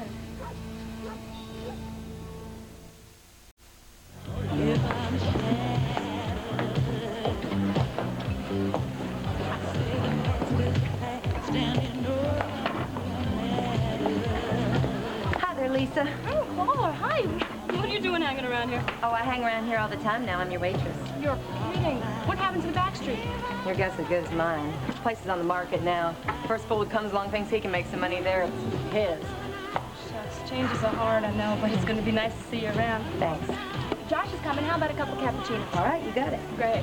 Hey, Clover. You know Lisa Barron? Oh, yeah. We go way back at least a couple of weeks, right? How you doing, Lisa? Oh, I'm hanging in there. I'm glad you came by. I was going to call you. That's Audrey. Yeah, I'm at a dead end trying to figure out who planted those pills in his jacket. You know, I went to Dad, and he swore up and down that he had absolutely nothing to do with it. He was even a little insulted that I had asked him. Well, it's still the most logical choice, but hey, there's no way to prove it. So there's nothing you can do for Bobby, huh? Well, not unless some information comes out of nowhere. No, I'm afraid not. It doesn't make sense because there's nothing that he can do when he's on the run. Oh, I don't know. More and more, Chip, I just get the feeling I'm never going to see him again. Hey, now, listen to me. Don't think that, all right? Don't even begin to think that because Bobby Blue loves you, right? And you know, Blue, he's going to come back, huh? Say, what are you doing on my date, Chip? Making a pass or making her cry? Making a pass. Hi, Josh. Just talking about one of your favorite subjects, Mr. Bobby Blue. What now? Well, you must know, Chip and I thought, well, we suspected that Dad had something to do with Bobby's setup, you know, but we can't find any substantial evidence. You know, he might be lying about the whole thing to you and Stella. What do you mean, Stella? She didn't call you up? Well, we're hardly the best of friends right now. What does she have to do with this? Hey, are we gonna spend the rest of the night talking about Bobby, or are you gonna do your DJ number, Chip? Josh, please, tell me. This is my DJ number. Look, it's just that I asked her what she thought of our theory about your dad. Because all the pills came from Baron Pharmaceuticals. And because, well, she used to be Bobby's friend, you know? She was in the gang for a while. Well, yeah, a few years ago. Yeah, well, anyway, she said absolutely not. Bobby would never deal. And she also got pretty insistent that your dad would never plant the pills on Blue, so... Yeah, but how could she know? She doesn't know my dad at all. You sure about that? I'm positive I never introduced any of the kids from the gang to my parents. Okay, People meet in restaurants and discos, Lisa. Come on, let's not blow this out of proportion. Yeah, Lisa, I don't know what to say. I mean, she went right to him after I told her about this, and she told him all about it. Yeah, but how could she do that to a man that she doesn't even know? Say something like that. It makes no sense. Lisa, I'm just telling you what she told me. Huh? Maybe Stella's just lying about the whole thing. How about that? Listen, come on, don't blow it up out of proportion. Let's relax. Lisa? Lisa? You know, there's something about this that just doesn't add up, and I'm going to find out what it is. Take it easy. I thought you could walk very far. Where's the pain, Asa? My ribs right here. You think I could have broken? I don't know. It's possible. We'll take you to the hospital for x-rays. Anytime, excuse me, I want to check on Cassie's ankles. Richard, you have a big cut here. Oh, I'm all right. Tina, were you storing something down there or what? No, of course not. The only thing I can think of is that I had the electrician come and maybe he messed things up. He was supposed to sever the wires so that nobody could ever go down there anymore. Okay, just moving very slowly. All right? I don't think it's broken, but we'll take you to the hospital for x-rays. Let me help you. Come on. Hey, any injuries? Just a couple, but nobody serious. A rescue truck is right behind us. The medics will take care of them. Where's the fire? I'll show you. Tina, huh, honey? Damn fine party. It's not my fault. I mean, I'm more upset than anybody. Look what this did. It ruined my whole decorating job here. You know, maybe there's one good thing came out of this explosion. I still can't figure out why Ed and Rafe had their guns drawn. It's got to mean they don't think it was an accident. Oh. But I don't have any enemies. I mean, except for Steve Domino, but he's in jail and... All right, okay, I have a few enemies, all right? But nobody that would do anything like that and... Vicky, you really hated that secret room. Now, Tina, now just stop right there before everyone in this room jumps on you. I'm going to go call the hospital. No, sit down. I have to go there. I'm not dying. I just wish I could get up and throttle that dimwit, Tina. What do you think? I'm just thinking that I hope this is Victor's last legacy. Our father would not do something like that, Clint. Have everybody's attention, please. Oh, what did you find? It appears to have been a time bomb made out of plastic explosives. Tracy James and Thomas Stickley obviously set the thing. They couldn't get out of there before it blew them. Wait a minute, Tina, you hid those two down there?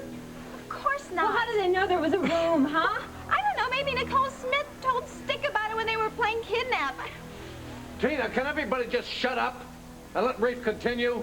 Rafe, you must have thought that they were down there? Yo, Captain Hall and I found evidence at the Backstreet Bar. They've been hiding out there. We also found a list of all the people that Stick and Tracy wanted to get even with. Ed realized they'd all be here tonight. So, he called Tina here to get everybody out, and she refused.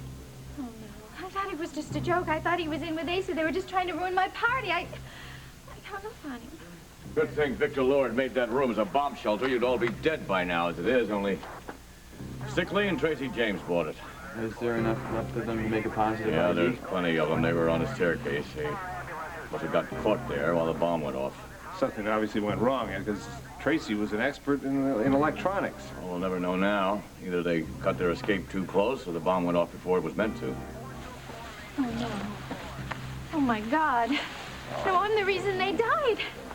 Oh, now, Colleen, there's no way you could know that. There's... No, I had the electrician come to sever the wires. They couldn't get out of there. Pam, I'm the reason they're responsible for their deaths. Tina, who the hell cares about them?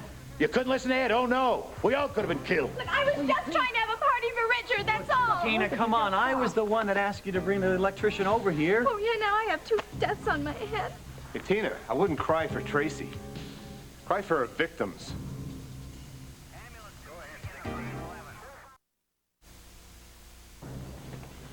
Thank heavens you're here. My husband's been hurt. Listen, I'm a doctor. I want this man taken to the hospital, have a chest x-rays. There's also a young lady in the other room with an ankle problem. Look, I'll go get her. I'll take her to the ambulance.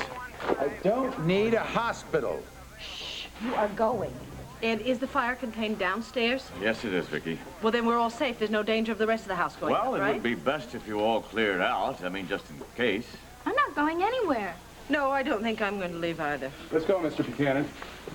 I'm gonna need one of you guys to stay, check the bodies out in the basement there. You can sign the forms later, huh? I'll stay. Good, thank you. Tina, I'm going to go to the hospital with Asa. Look, I'm so sorry about everything. You're sorrier than I am. All right. Okay, thank you. I'll be alone. Ed. Ed, you can't make me leave my home. Well, apparently I couldn't do that, but it would be logical. But you don't listen to very much logic, do you? Why didn't you tell me they might do this? Tina, I did try to tell you, but as usual, you wouldn't listen. Captain Hall! All right. I gotta get some air.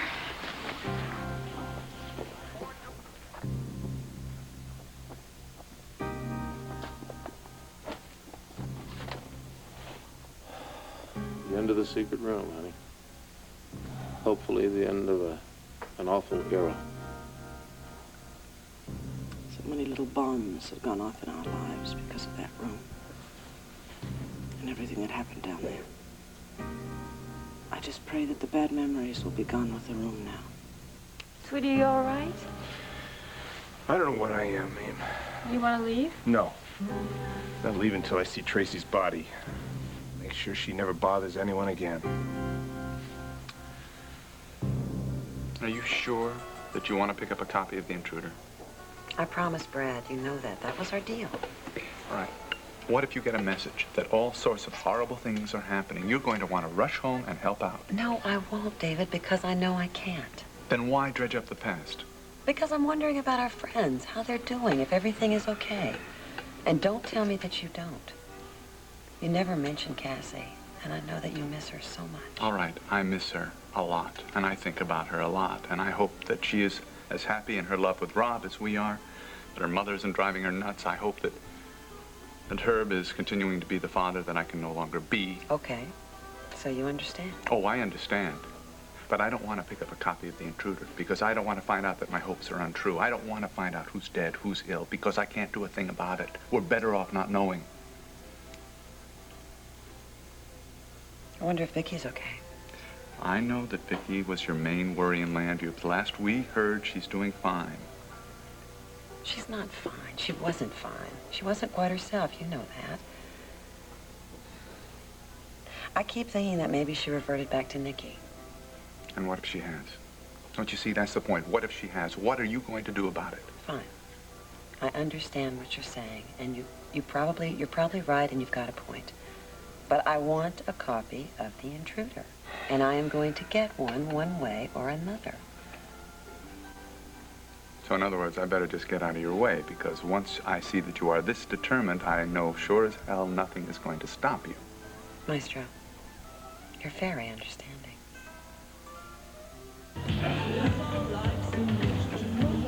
Here we go. Hi there, Josh. Clover, what? Hey, didn't you know I was working here now? You know why? Because we got the best cappuccino machine in town here, not at the back street. Hey, Lisa, honey, you okay?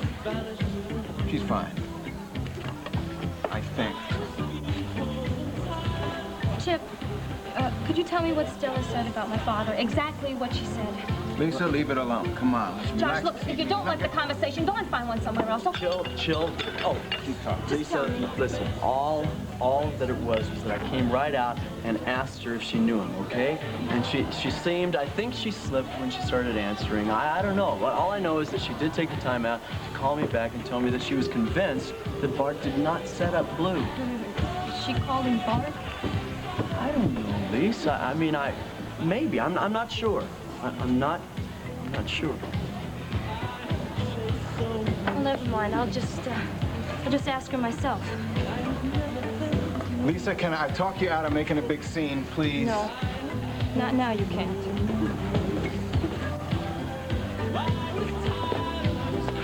Oh, thanks a lot, Chip. You really ruined my evening.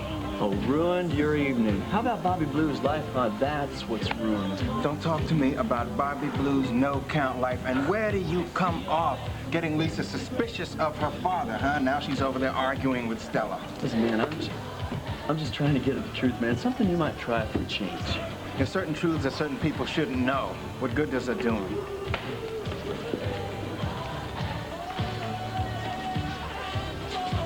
Well, Lisa. Hi there.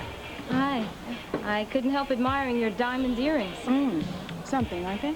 Oh, yeah. A little pricey, though, aren't they? What'd you do, get the lottery or something? I'm just a poor working girl, but I've got myself a new boyfriend. Oh. Young, handsome, and generous with the buck. Yeah, well, where is he? Who is he? Was he a secret or something? I don't want to take the chance of anyone stealing him from me. Who are you with? Josh, Chip, or both? Look, Stella, just cut the bull, okay? How do you know my father? I don't. I mean, I'd see him around. I knew him enough to say hello. Yeah. You knew him enough to ask about his setup, too, huh? Pretty nervy of me, isn't it? Yeah. But yeah, I asked him, and he got real angry, too. I don't think he'll be too friendly if we run into each other. You're lying to me, Stella. Girl, I got nothing to lie about, okay? And now I think that I'll go and see my guy. Excuse me.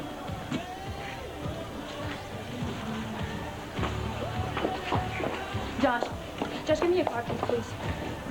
Give me the keys! Hey, Lisa, what's going on here? I mean, what did Stella say? That little fox is going somewhere, and I'm going to trail it because I know it's something I don't want to see. Thanks a lot, Chip.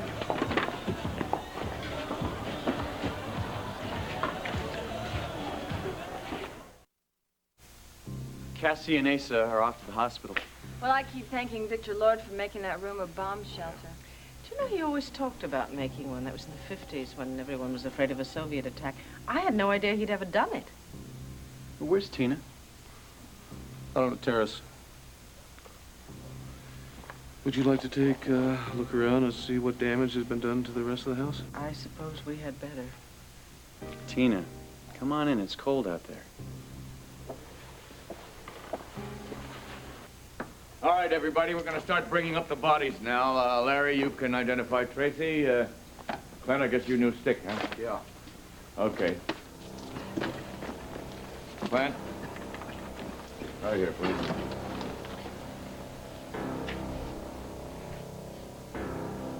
Yeah, that's it. Okay, thank you.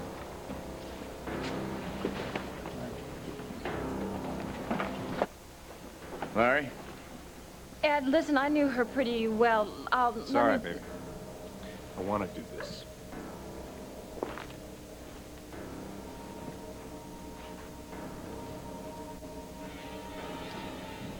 Yeah, that's her. That's her, all right. Thank God I don't have to see that face anymore. All right, gentlemen. I still think all of you should clear out of here. Well, I'd quite like to check our home first.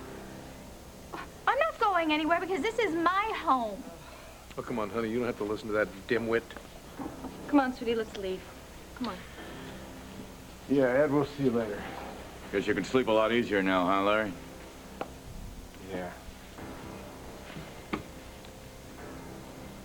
Tina, I still think you ought to stay over at the Vernon Inn tonight. He's got a point. No. No. Richard, would you see if you can talk some sense into her, please? Tina, what's the story? Richard, I just have this horrible feeling that if I ever leave here, I may never get back in again.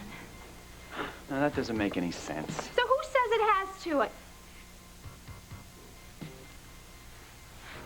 I'm sorry, Richard. You know, it's not every day a guy gets a welcome home party as unique as this. Yeah. You're very nice. Boy, it was awful. Look, at least Tracy and Stick got killed instead of all of us. And you weren't responsible for their deaths. Now, you can't do that to yourself. Tina?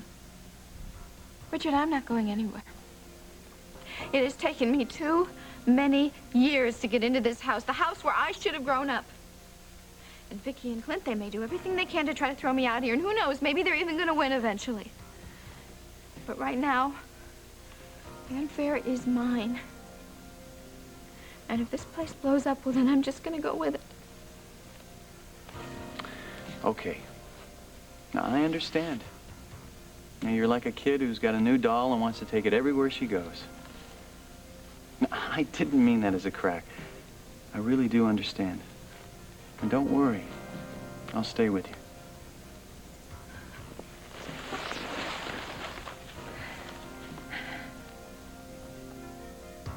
You're new to this life, Jenny.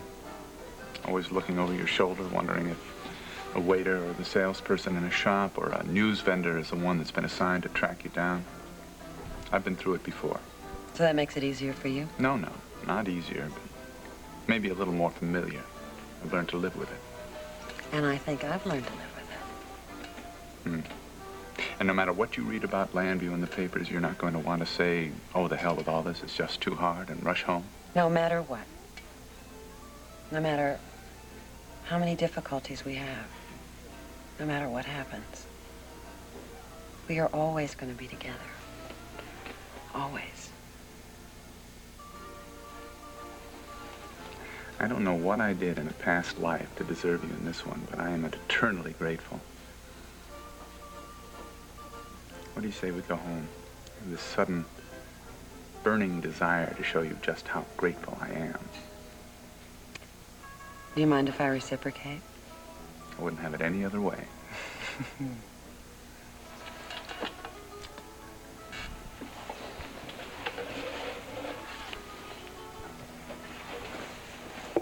Thank you.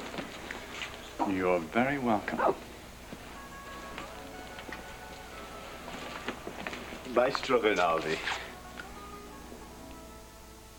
Lisa, what do you think you're going to find when Stella stops? I really don't want to talk about it, Josh. You must think you're in a movie, a car chase. Look, if I'm right, it's a nightmare, not a movie. Slow down, you're going to kill us. I can't help it if she's going fast. She does everything fast. Lies fast, too. But she didn't get to me this time. Pull over at that phone booth. I want to call in at the hospital. Josh, you're not on call tonight, okay? I want to check in with emergency and see what's going on. Do you know what the more than you're saying, huh? I only know that we are chasing Stella through the streets. Yeah, we're chasing Stella because she went to my dad talking about Bobby being set up. That means she knows Dad very well. That is ridiculous logic. It's not. You know my dad. Nobody just goes up to him and says, hey, buddy, done anything illegal lately? Stella's always been intimidated by authority. Yeah, always after the big shots. I know her, Josh. I know her. Lisa, this is my car. Turn it around now, damn it! She's taken to Left Fork. She's going to the Waterside Inn. I don't want to go to the Waterside Inn. I want to go back to Elmo's. I want to have a good time. Yeah, and keep me from the truth. Is that it?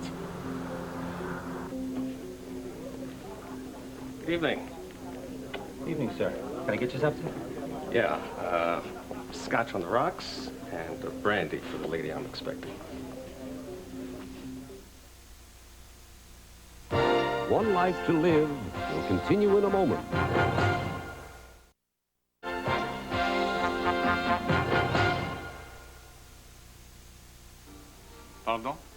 but Maestro Rinaldi.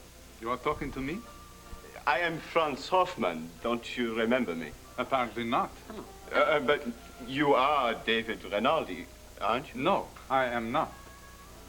I'm very sorry, sir. I took a master class conducted by the maestro several years back. You look so much like him. Ça devient un peu dérangé. Well, I have heard that before. He is a genius. You should take it as a compliment. And it might be very interesting if you came face to face with the maestro. I'm sure, but highly unlikely. You see, Monsieur Rinaldi died some months ago. Apparently, you have not heard. Au revoir.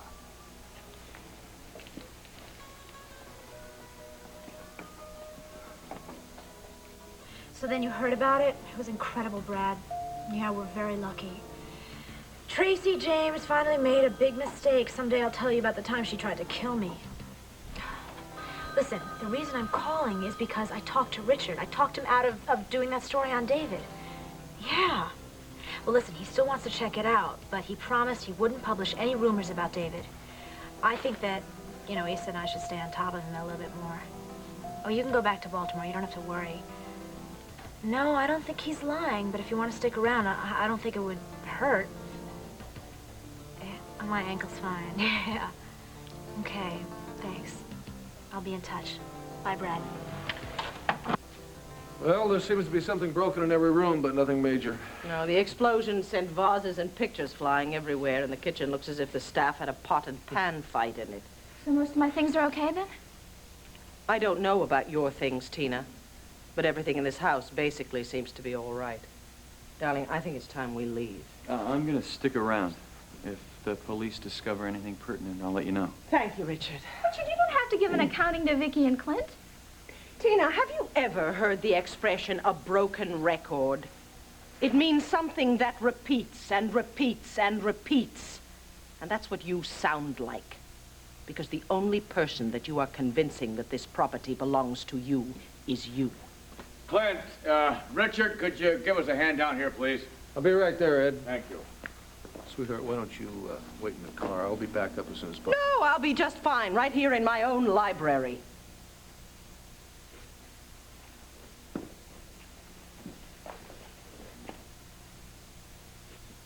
Aren't you going to start yelling? It's not true. No, Vicky, I don't want to fight with you. I am much too upset. As well you should be, Tina. You know, I have done a very good job of being polite to you all evening, but it is starting to sink in that this house could have been blown to smithereens, and all of us in it, because of you. Look, you are such a little narcissist, Tina. You could not see past your own ego when Ed called, could you? You couldn't listen to Ed's warning because you were so busy listening to yourself. It was a mistake. I'm sorry, all right? One of many you have made. My life started out as a mistake to you, didn't it? Because my mother was seduced by that dirty old man that both of us happened to call father. But then you got everything and I got absolutely nothing. So you go on, you yell at me, you freeze my assets, you go right ahead and throw me out of this house, huh? I don't care. Because our father said that I was supposed to take over the Lord estate if you should ever become ill. What have you done with the Lord estate, Tina? You let a phony lawyer con you. You put the house and all its guests into mortal danger. Good God, Tina. Nicole Smith could have managed this estate with more wisdom than you have. I think you ought to take Clint's advice and go wait in the car because you are no longer welcome in my home. What is left of your home? Ha! I just hope you didn't let the insurance lapse on Landfair. The insurance? Oh, Tina, you didn't! Oh, I just took off $1 million insurance policy on Landfair. Boy, I can collect on that now. Bart, you're here. You thought you'd be late. As it turned out, I got out early. How are you, beautiful? Good. Got our drinks. Shall we drink down by the fire? Sure. Before we go upstairs? Mm-hmm.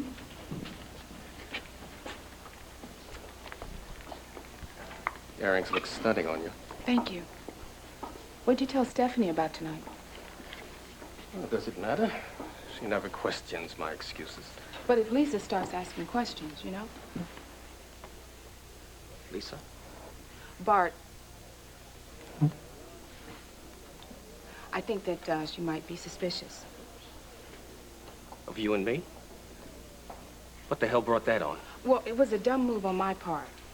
It's a connection between Chip trying to help Lisa figure out who set Bobby up. Bobby is not supposed to be a part of any of our lives now. Well, I guess Chip told Lisa I talked to you. And now Lisa wonders how I even know you, let alone could ask you questions. Damn! Stella, I could strangle you. Well, I covered as best as I could. I mean, of course, she knows that I can't afford these earrings. Where did you see her? I stopped by Elmo's. Well, because you said, you know, you might be late. What are you doing, flaunting your goodies all over town? Well, what good is having ice in your ears if you can't show them off? Heaven knows I can't show you off, so. I can't believe it. If Lisa knows about us... Lisa is not some little girl, Bart. She and Bobby were lovers. She knows about this kind of... I don't want to hear it. Okay, okay, you're hurting me. Go home, Stella. I can't take a chance of seeing you, not for some time. Oh, this is super. You're throwing me over because your daughter may not approve. Now, she might go to Stephanie, and if she does, I've had it. I'm sorry, baby. This is where I get off. Why, you... And don't make a scene. So it was all bull. You don't care about me. And God knows you don't love me. All this talk about how you eventually will ask Stephanie for a divorce and that I would be Mrs. Bart Barron. Have I fallen for the oldest trick in the world, Bart, or what? It's your fault it's over. My fault? You're not mature enough to handle an affair, Stella. Now just walk out of here like a lady.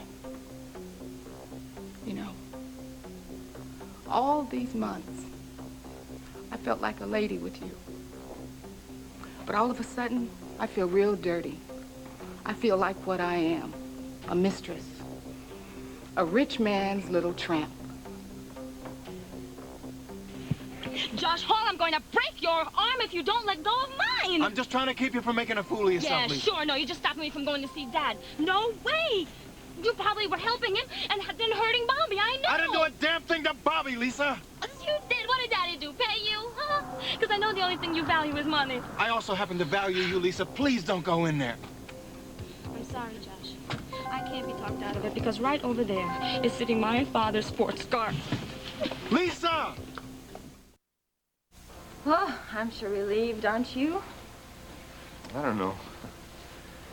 I guess if I could undo some of the things that Tracy did, killing Dr. Polk, Laurel, her own aunt, oh, hell, going all the way back to Tracy's birth. Sweetheart, you've got to wipe that out of your mind. I know. No, I know it's not going to happen right away.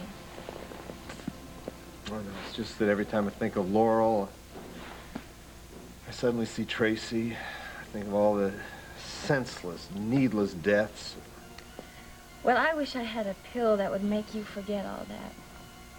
Oh, man, you have been so good through this. You've been a terrific friend. And I thank you, and I think you ought to stay as far away from me as you can. Oh, At least until I get over some of these lousy feelings. I'm dragging you down, No, you're babe. not. Yeah, I just want to help pick you up. I don't know, maybe someday. Come on, I'll drive you home. Thank you, but I prefer to stay here. You're the one who's making this a permanent split. I said I was getting off for now. You're Maybe a frightened man, Bart. You're frightened of your daughter. You're frightened of your wife. Unfortunately, you don't give a damn about me. Stella, you're just too young to understand. If you were married for as long as if you had a daughter to worry about, if you worked as hard as I have for as long as I have, you wouldn't be so willing to throw it away for a love affair. The affair part I did. But where's the love, Bart? Dangling from my ears? Or are these for services rendered? Stella, you're not listening to anything I'm saying. I'll call you in a few weeks when you've calmed down. You set up Bobby Blue, didn't you? Well, let me tell you one thing before I walk out that door. Mr. Blue has got more class than you ever will.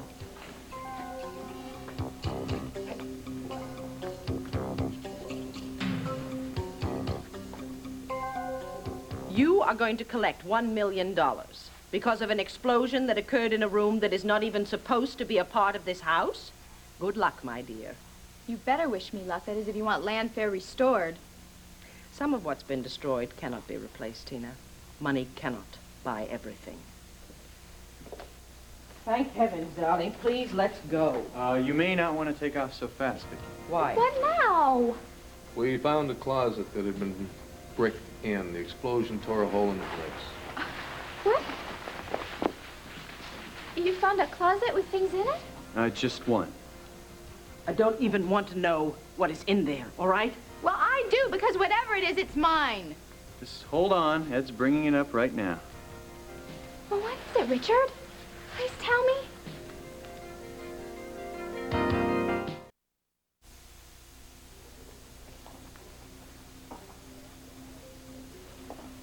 Lisa.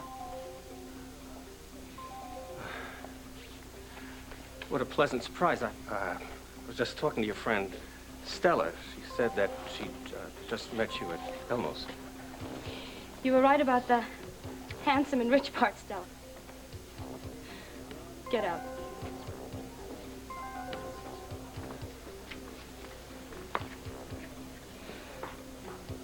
Something wrong, Lisa? I don't even know what to say to you. About what? Oh, Dad, quit the games with me already, okay? You've been cavorting around with Stella in front of everybody. Honey, that is crazy. I would never do anything like I never that. thought you would have been able to, but I know now. I've seen enough and heard enough. And if you continue to lie to me, I'm going to leave your life and you're never going to talk to me again. Lisa, Lisa, sit down. Sit down. All right. I'll be honest. It's true.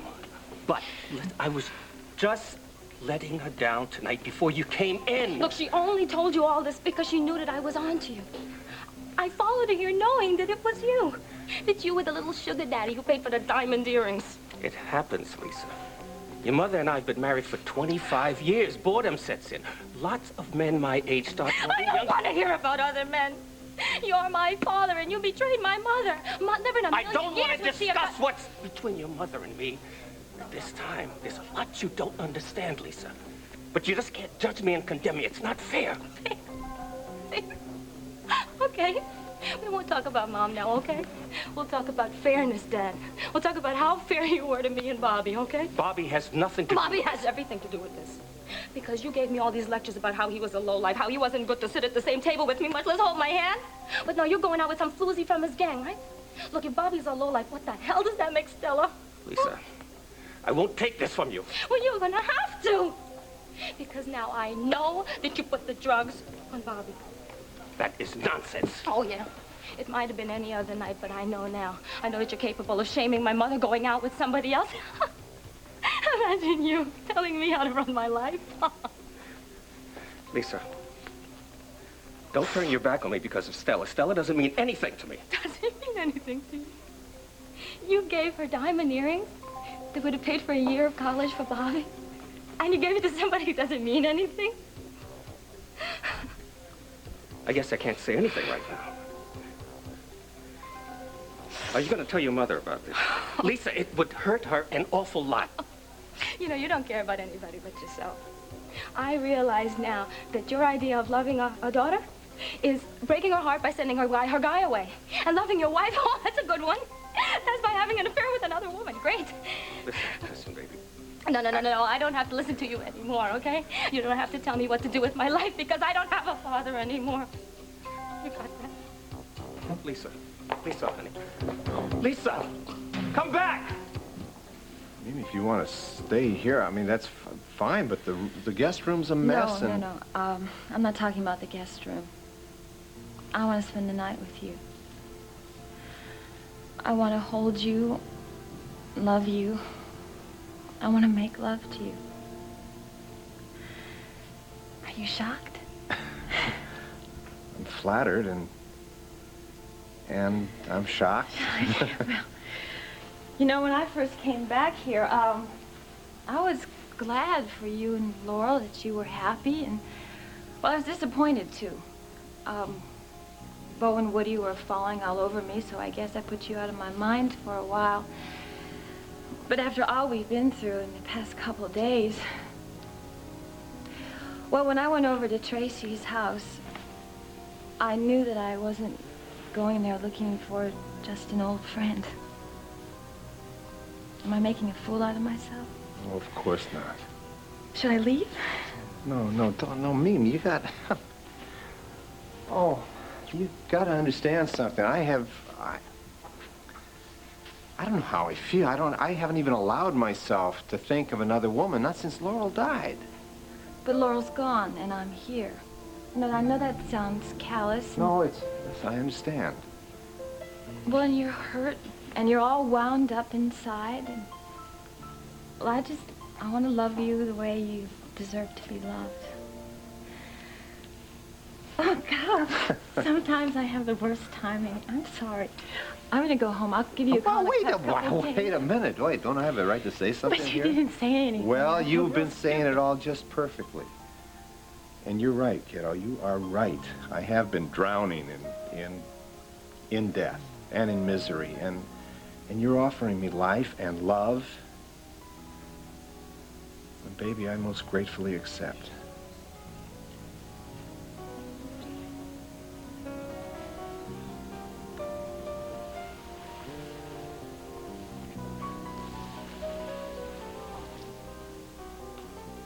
Well, ladies, I assume they told you about this, hmm? That's what you found in the closet? Mm-hmm. Did you look inside? No, it's locked, and it's a pretty strong lock. Besides that, it's not mine to open. What do you suppose is in the box? No, I can't wait to find out. I have absolutely no desire to open that. Why not? Our father might have put some kind of treasure in there. Well, he certainly didn't want to share them if he locked them in that box and then bricked the wall around it. That doesn't matter now. Of course it matters. Tina, good Lord. Haven't we had enough of Father's secrets? Is that what you're afraid of? Tina, think about it. What if you open that box and find out he had 20 more children, all with a claim on this estate? Whatever it is, we were not supposed to find it, and I want that thing destroyed immediately. Vicky! Don't fight me on this, Tina. Too many demons have come out of that secret room already. Oh, I get it now. I'm supposed to be one of those demons, is that it? Yeah, well, my heritage might just be in that box. Now, why don't the two of you discuss this in the morning when the world's brighter and you've had some sleep? Richard, there is no discussing this. I don't care what's in that box. I want it destroyed, and that's final.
So beautiful. Oh, it's so beautiful. Oh, David, it's so powerful, and I don't know. know, there's this haunting thing about it. And this kind of loneliness and, oh. Well, I guess that's what it all came out of. Well, now, you know I don't mean that I could ever be lonely with you around. You know that. You happy? What kind of a question is that? Just answer it. There's something wrong, isn't there?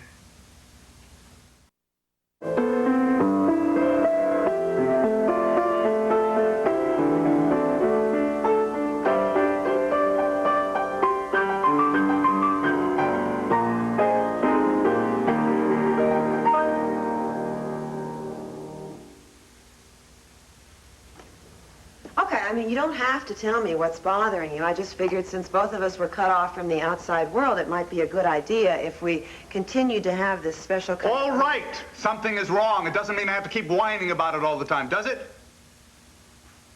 I'm sorry. I am sorry. I don't know what I am saying. Maybe you do. No. Please, Jenny, believe me, it is not you.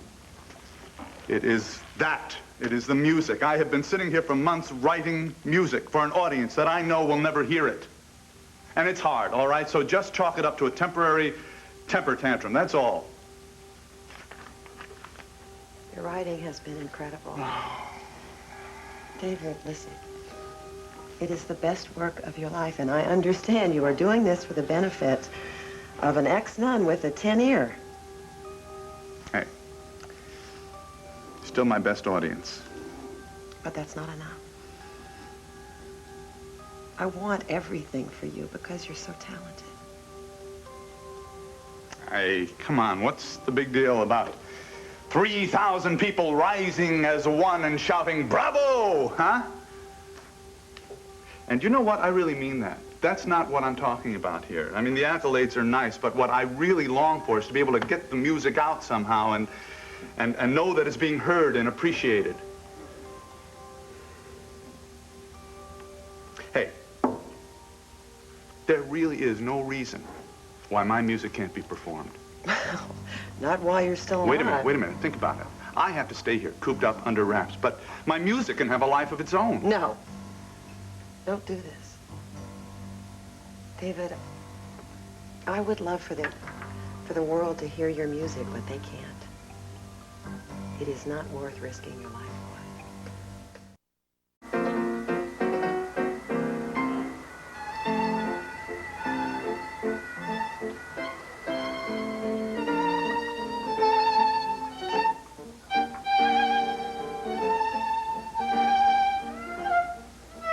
The world is big, but he can't stay lost in it forever. He has beat us out so far. Look at him. Do you realize how many people know this face? Some would betray their country just to be this famous. And it is precisely that fame that will lead us to him. One false step, that is all we will need. Actually, his best friend, Asa Buchanan, has already made that false step. If that is the case, we should have gotten a message from Craig in Llanview. Oh, you know Craig. That man is half cat. He doesn't believe in making a move until he can pounce. But I'm sure that it's only just a matter of time before he leads us to the maestro. And when he does, der arme Kerl. Very good. You know, you can feed me breakfast anytime you want. Especially if it's strawberries. Well, you can peel me a grape sometime. You like that? Yeah. I like that, too. Oh, boy, am I glad I found you again. Oh, me too. You know, it's really very ironic. When you think of everything that we've been through together, and then alone, and here we are together again, almost as if nothing ever happened. Yeah. Oh, I'm sorry. Of course, a lot of things have happened, and they can't be changed, and they can't be forgotten. I'm sorry. I shouldn't react that way. No, it's all right. I understand. You're all mixed up, and it's all right. It's just, Mimi, I don't want to rush into anything. But I want you. I mean, I know that. That I know. I've known it for weeks. It's just that there's so many conflicts. Yeah, I understand. I want you to know something else. I don't regret for 1 minute what happened last night.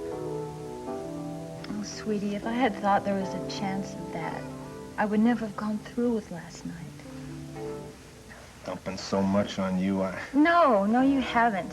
Listen, the important thing is that we're together now. And if it's something that we can build on, that's great. If not, I think it just has to happen by itself. You're one of a kind, kiddo. And I don't think it needed that explosion to get us this far. I think this would have happened anyway.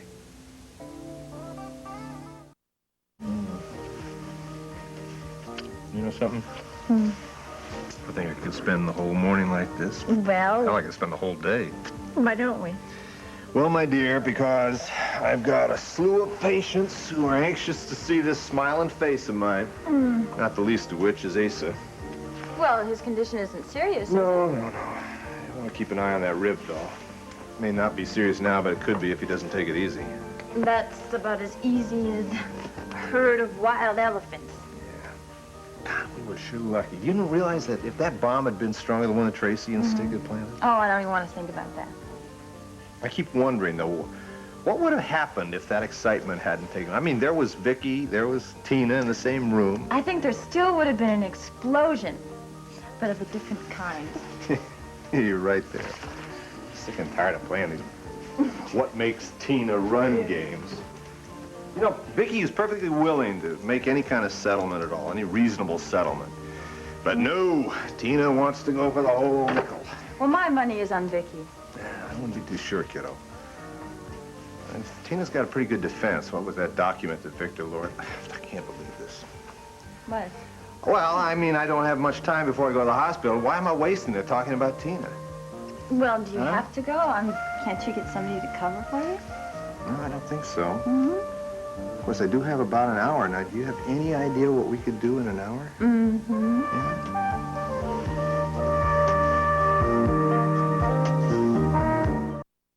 There are regular customers. Hey, Rob. Hey, Josh. Good for promotion. Yeah, we miss you around the hospital. I can see why. Yeah, look at this place. It's a madhouse. I got a convention. I got 12 business meetings. I got 56,000 things to sign, and my manager just walked off on me. Watch out. I see some definite signs of burnout. Yeah. One thing is for sure. I cannot work here and at the hospital at the same time. Yeah, well, when we throw you a going-away party? Wait a second. Excuse me.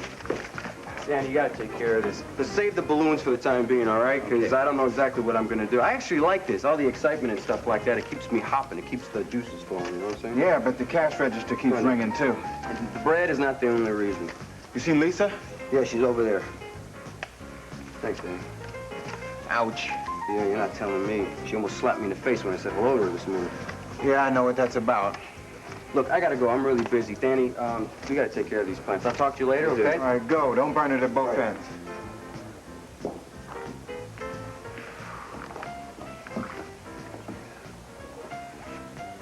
You know, there's only one thing wrong about living in hotels.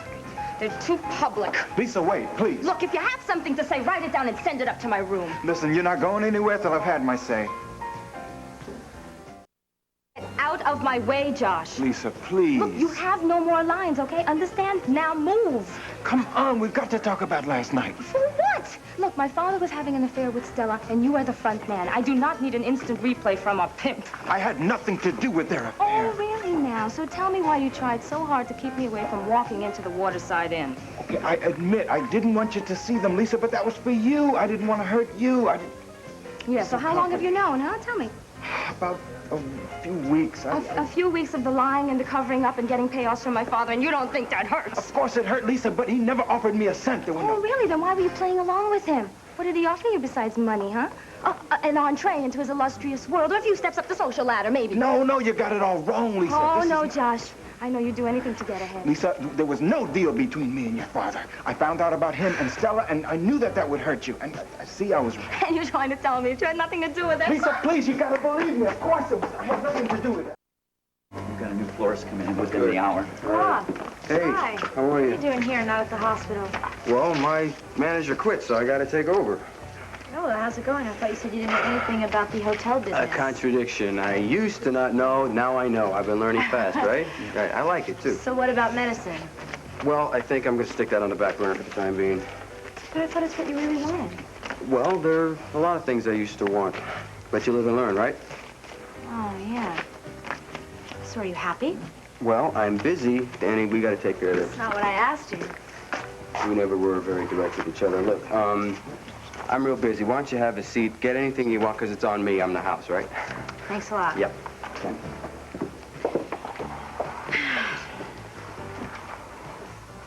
I believe there will be quite a few things to keep me busy here in Longview. Have you come up with anything? A number of interesting antiques, but I believe it's best to investigate the provinces. I realize you must be in a public place, Craig, but I must have some answers. What about Rinaldi's ex-wife, Dorian Lord? She is out of town. But I have found the next best thing. His daughter, Cassie. Trying to tell me is that you really had nothing to do with my father and Stella. Except for keeping the truth from you. Won't you sit down?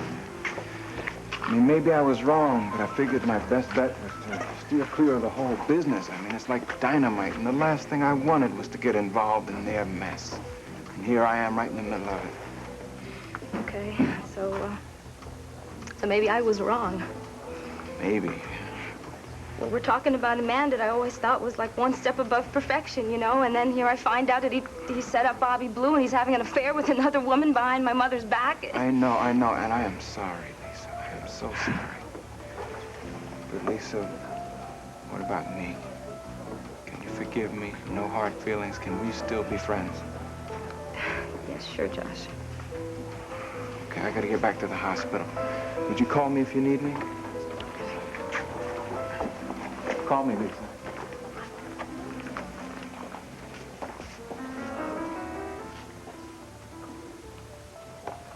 Lisa. Hi. Cassie. I would have come over before, but I saw you and Josh having a serious conversation, so... Yeah, well, I think we got it all straightened out now. You okay? I guess not. I'm so glad you came. Honey.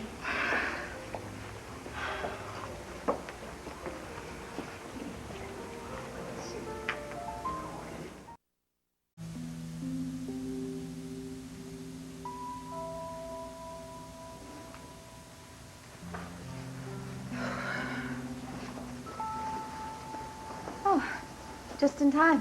Well, you'd hardly know this place almost went up in smoke. Well, I had the servants clear up all the rubble. After all, we couldn't have you staying at Landfair and having it be spoiled. Why don't you have a seat? Would you like some coffee? Just black, thanks. Well, frankly, I thought you'd be in bed all day with an ice pack. Why? I mean, so my party was a social disaster, huh? I'll survive. Well, can't say it didn't go over with a bang. Okay, no black humor. I'm sorry. I didn't realize you were this upset. Well, thank you, Richard. I'm glad you noticed. And most people seem to think I'm only worried about being a social butterfly. I saw how you reacted during the explosion, Tina. I could never think that. It was terrible. I mean, I kept seeing these awful images of all the people running around here and screaming, and then seeing Asa and Cassie get hurt like that. I couldn't sleep at all. Come on. You're taking this worse than I thought. No, every time I closed my eyes, I kept seeing all this fire and smoke, and then when they brought those bodies up... Look, you gotta let that go. No. Richard, it's because of me that they died. Because I had the electricity turned off in the secret room. They couldn't get out. You're a hero, damn it. You saved every one of us. I never thought of it like that.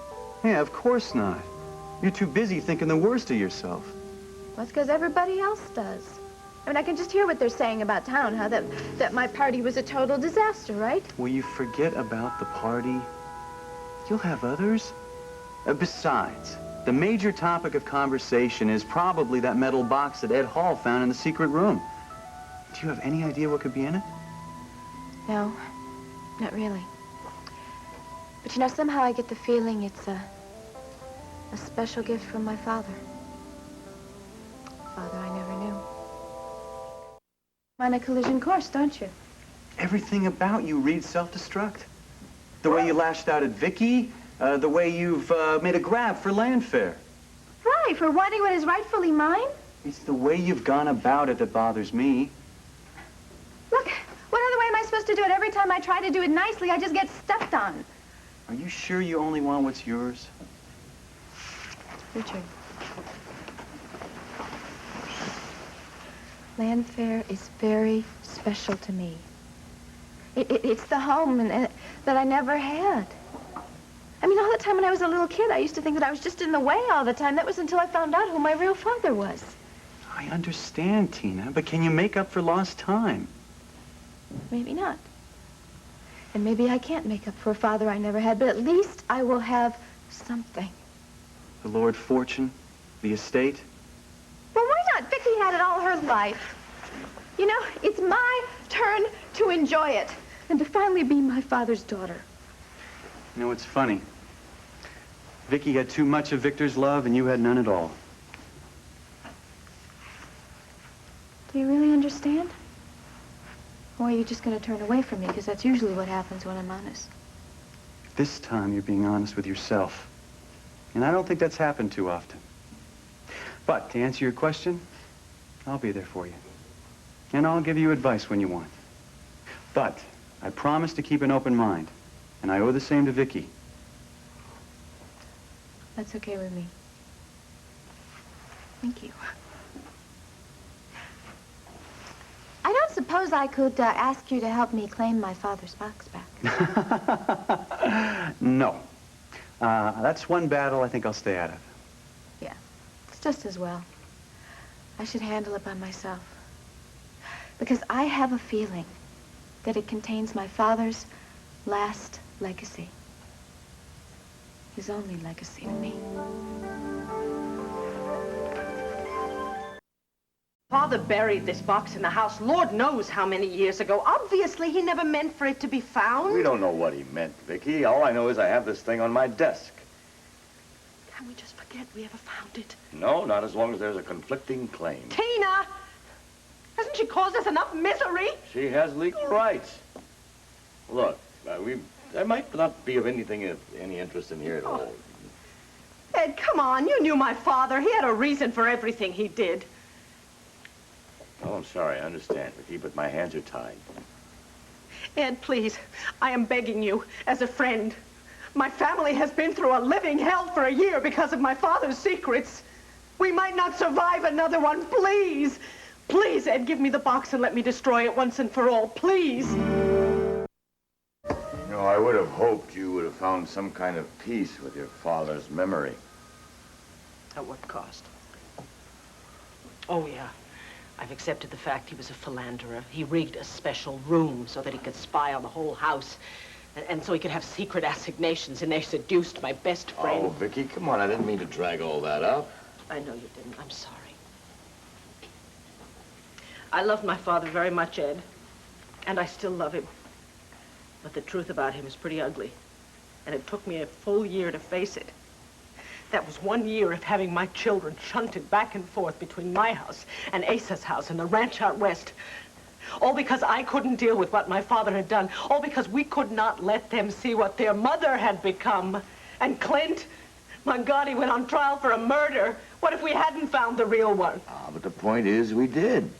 Does that make it a happy ending? Are we supposed to forget the fact that he served time in prison? He was assaulted by other convicts, Ed. He spent every waking minute wondering whether or not he was going to be killed. Vicky, I do understand all of that, but I would like to see you put all that behind you. Then help me, please. Let me have that box so I can destroy it. Please. I'm sorry. You're making some very big assumptions here. I mean, for all you know, there may be some gold bullion in there, some precious jewels. I don't care. I don't care what's in that box. I would rather face the poorhouse than make my family be upset again.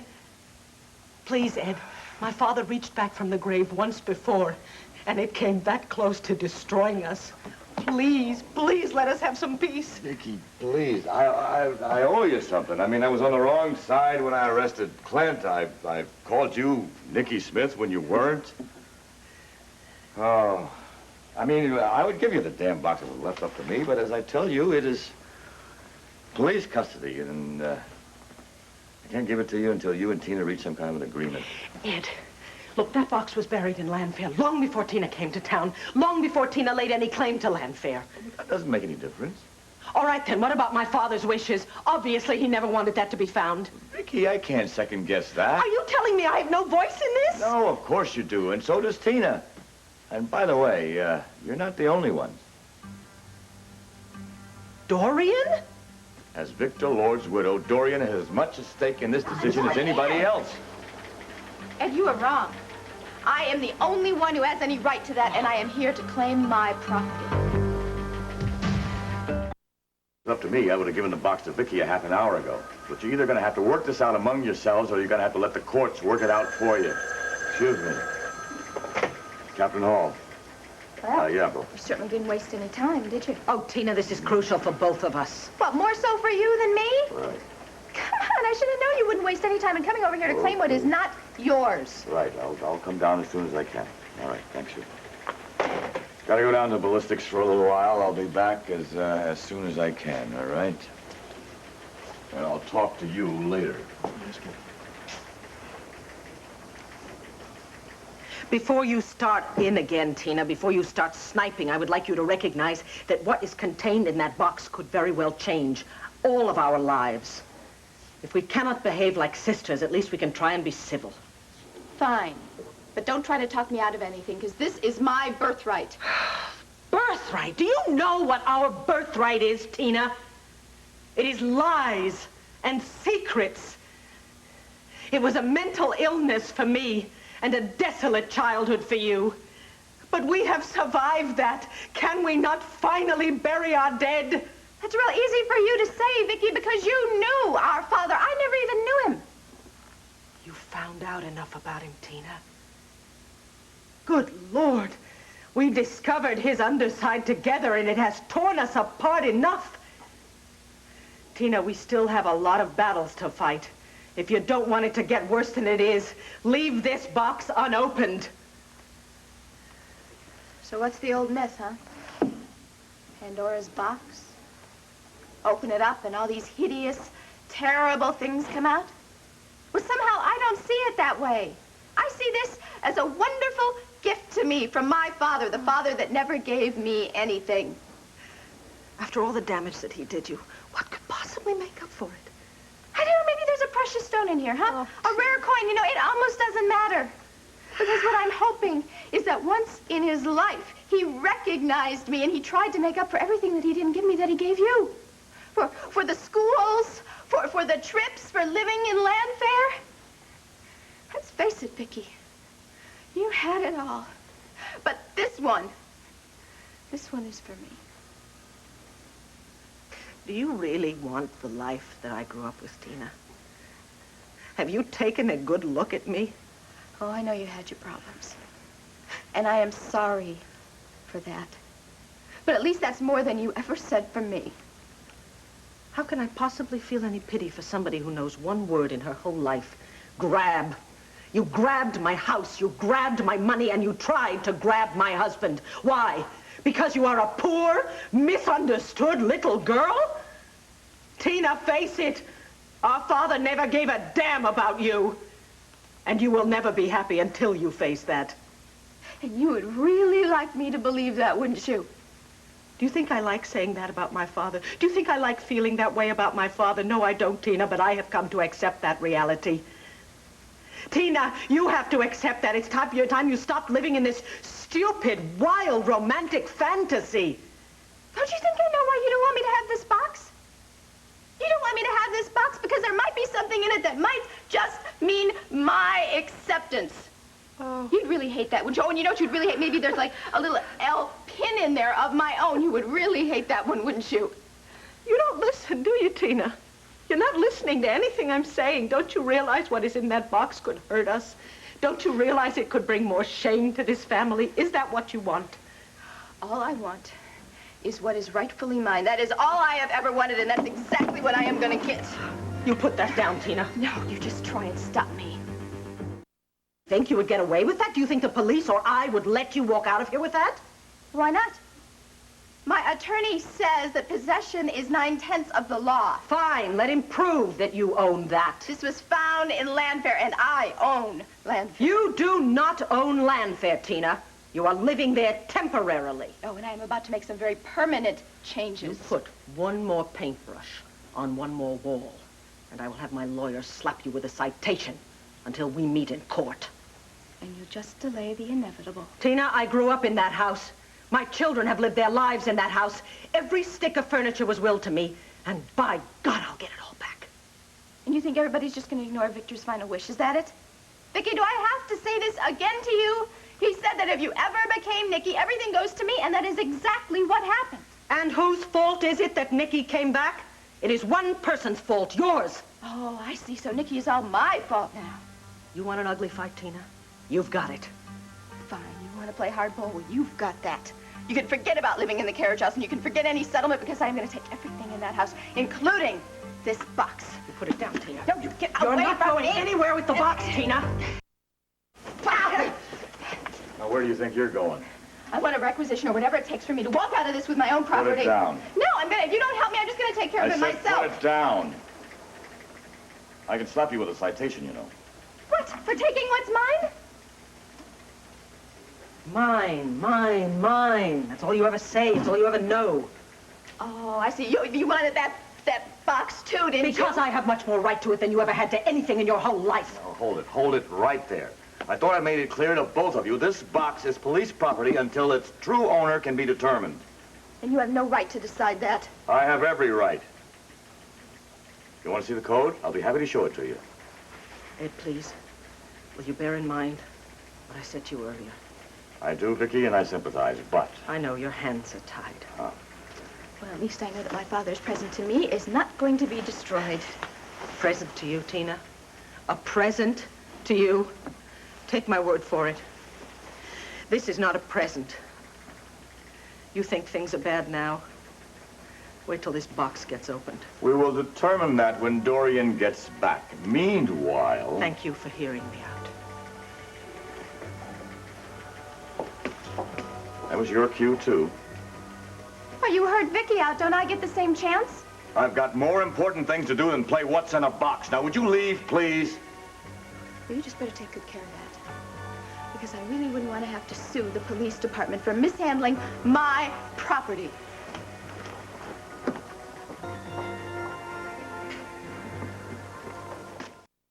For crying out loud, a man can't even read the financial section? You just want to check the latest on that stock that upset you so much earlier. I have a right to know where my money's going, don't I? Not if it upset you. You're supposed to be calm. You're recuperating. I want you to rest. Rest? I'll rest right to the poorhouse, all you care. I don't know if that'd be so terrible. Look at the nice life we had on Malakava. What about all the presents I said? What do you think, they grew on palm trees? I didn't care about the presents. It was you I cared about. You. Asa Jeb Stewart Buchanan. I still do. You mean that? Why in the world do you think I am here taking care of the world's biggest baby when I could be back on Malakava with all my school children? Baby? You were nothing but an old-fashioned school mom, straight out of the African Queen. Oh, really? And where does that make you, Asa? Bogart, don't flatter yourself. You are uncaring, selfish, ungiving. Egotistical. Egotistical, unpredictable, and a few other Grouchy. things. Grouchy. Now, thank you very much to let me do my own scolding. I'm just trying to be cooperative. You are such a big baby. That's the nicest thing you said to me all day, sweetheart. Dear, I have to admit, you need a little bit of help on my bedside manner, don't I? No, honey, I think you make a great nurse. You know, son, we haven't laughed together like this since, I don't know. Yeah, it's been a long time. I miss it. Yeah. I miss the wife I used to know. I feel like you've been a stranger since you've been to Landview. And I know it's not entirely your fault. Let's not talk about that right now. We'll deal with that later. Fair enough. Now, give me back my paper. Come on. Listen, careful, you're back. You're not supposed to. Back my paper. Stop it. Stop it. Excuse me, I didn't mean to interrupt. Oh. Ace, we've got some business to discuss. And it looks to me like you're well enough for a fight. Rest, Richard. We've asked the hospital that there be no visitors. Well, in that case, I take back my challenge. Now, I promise I'll go easy on him. All I need is a few minutes. No, I'm sorry. I really... Honey, it's okay. There's nothing this boy could do to get me in an uproar. Asa, Honey, fine. Just scoot. I'll be fine. 5 minutes.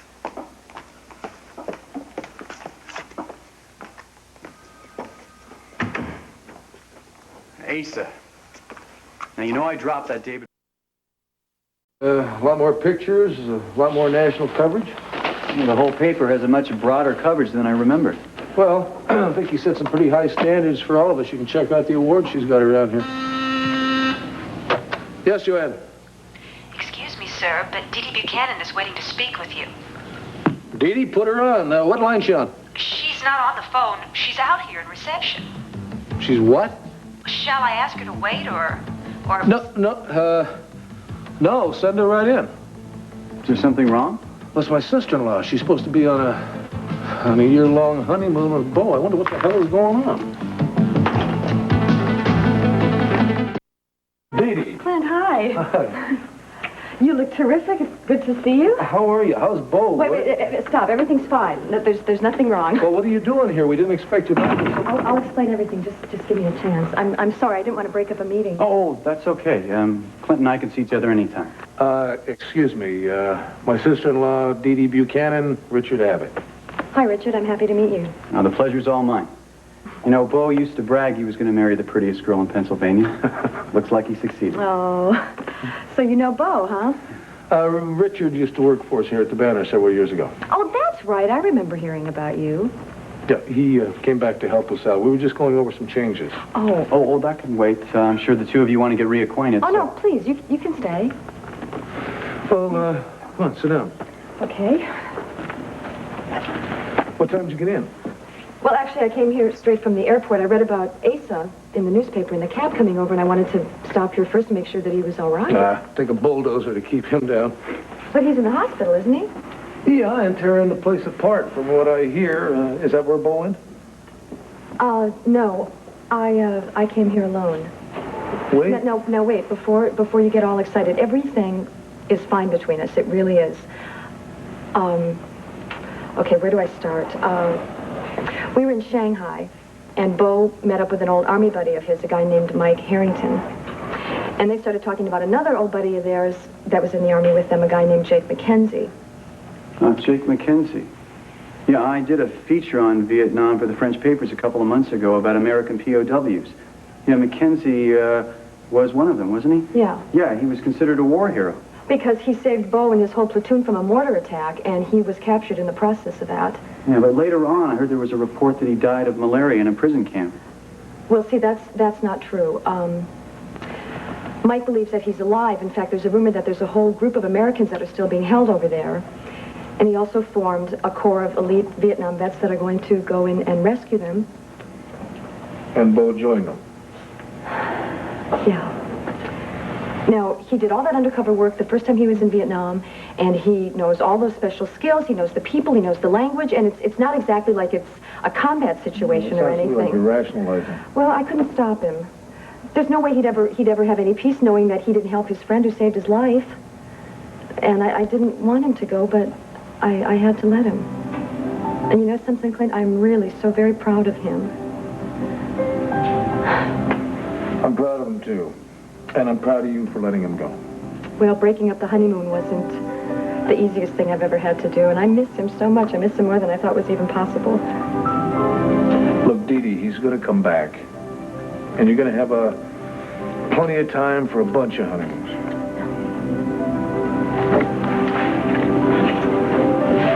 Oh, I promised I wasn't going to do this. We had an incredible honeymoon in Europe. It was wonderful and romantic and... Enough of that. So I want to know what's going on here. What's new in Landview? How much time you got? Yeah, nothing much goes on around here. You should know that. Yeah, unless, of course, you think it's news that Clint just beat a murder rap. What? Yeah, Vicky just got out of a mental institution. And Larry Wallach was held captive by a crazed murderer. Land fair was bombed. Okay. I'm trying to be serious. Come on, really, what's been going on here?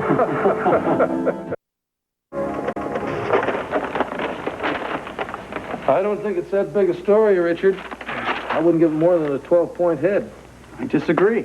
I think it's the kind of story that grows, and I'd like to play it up a little more from day one. Okay. I bow to your opinion. So easily? Well, as long as you're sitting in for Vicky and me, you make the decisions. You compromise, you wind up with mush. Right. Already compromised enough on that David Rinaldi piece. Yes, what made you decide not to run that? You were so hot to build a major story. And I still can't figure out why everyone was so against it. Now, you, Vicky, Asa. It was Cassie who finally got through to me, though. And seeing her so vulnerable made me think twice about running it. I mean, basically, the story was unsubstantiated. Yeah, does that mean you tossed it in the circular file? Hell no. No, I'm going to follow every lead that I can. And if that story turns out to be true, I'm going to print it, Cassie or no Cassie. Well, you know, I admire guts, but some things are better off left untouched. Well, that's hardly the flint-nosed editor I hear talking. Well, there's more to being an editor than being flint-nosed, you know. I mean, there's experience, there's maturity. Don't misunderstand me. We're glad to have you around. I do have a question for you, though. What's a fellow like you doing sharing a house with a tramp like Tina? You and the entire Buchanan clan have it in for Tina. She's impetuous, grasping, self-centered, and temperamental. Now, hold on. Those aren't her only qualities. Well, I've been waiting for you to come up with one that would make you want to live around her, you know, and don't tell me it's her cooking. Well, she does have a pretty sensational French chef. Yes. Paid for with my wife's money, working in my wife's kitchen in my wife's house. Now, I'm aware of the dispute, and quite frankly, I'm trying to stay out of it. You know, I saw the sparks flying from the moment I arrived, and I decided right then and there my best game plan was none at all. Yeah, well, tell me something. Do you think that you can really keep an open mind living that close to her? I mean, I know she's got to be filling your mind with all kinds of trash about me and Vicky. Now, come on. Remember, I know how to edit, remember? Yeah, and when I do edit out all the false claims and the self-defense, I'm left with a pretty interesting person. No, I mean it, Clint. I mean, I see a kid who grew up thinking she was a nobody and had to fight like hell to get beyond that. Now, deep down, she has a very low self-esteem. Yes, with very good reason. But why do you think she acts like that? I mean, she grew up without a father, was lied to all of her life, and when she finally finds out who she really is and what she was cheated out... Oh, come on. I didn't figure you to be such a bleeding heart. Granted, she's not exactly a character from Little Women. And if you want to know the truth, I think what she did to you and Vicky stinks. Oh. Yeah, but none of this would have ever happened if Vicky had simply told her that she was her sister when they both found out. There were a lot of reasons for that.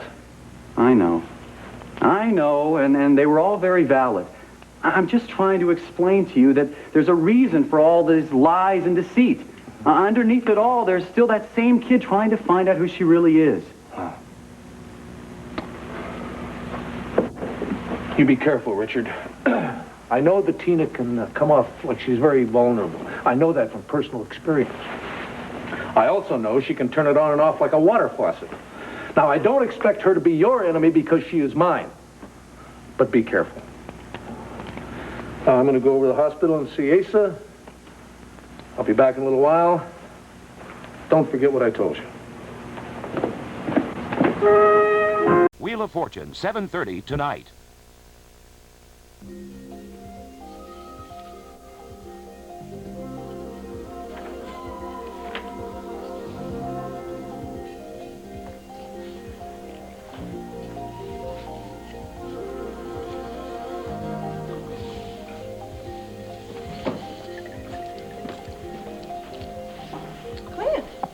Oh, sweetheart, I didn't see you there.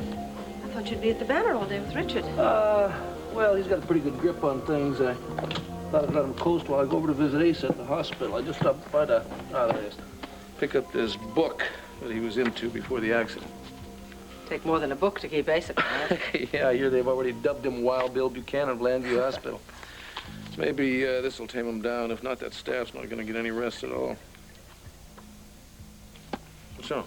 A little tired. I didn't sleep much last night. Sweetheart, You've got to get that damned metal box out of your mind. Oh, Clint. No. Look, there's nothing in it that can hurt us. Look what we've already been through. We survived. That's what I'm afraid of. How much more are we going to have to go through?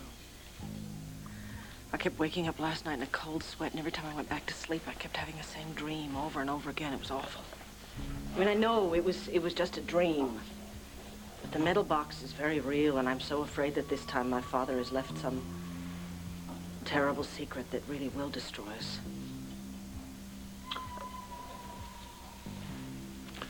The first thing we are going to do is prove that you are the rightful owner of Landfair. And when we do, I am personally going to take that metal box and drop it in the middle of the Atlantic. Wish you could do that right now. Well, one thing I can do right now is promise you that nothing or nobody will ever hurt you again. Put them right there. Oh, you can do better than that.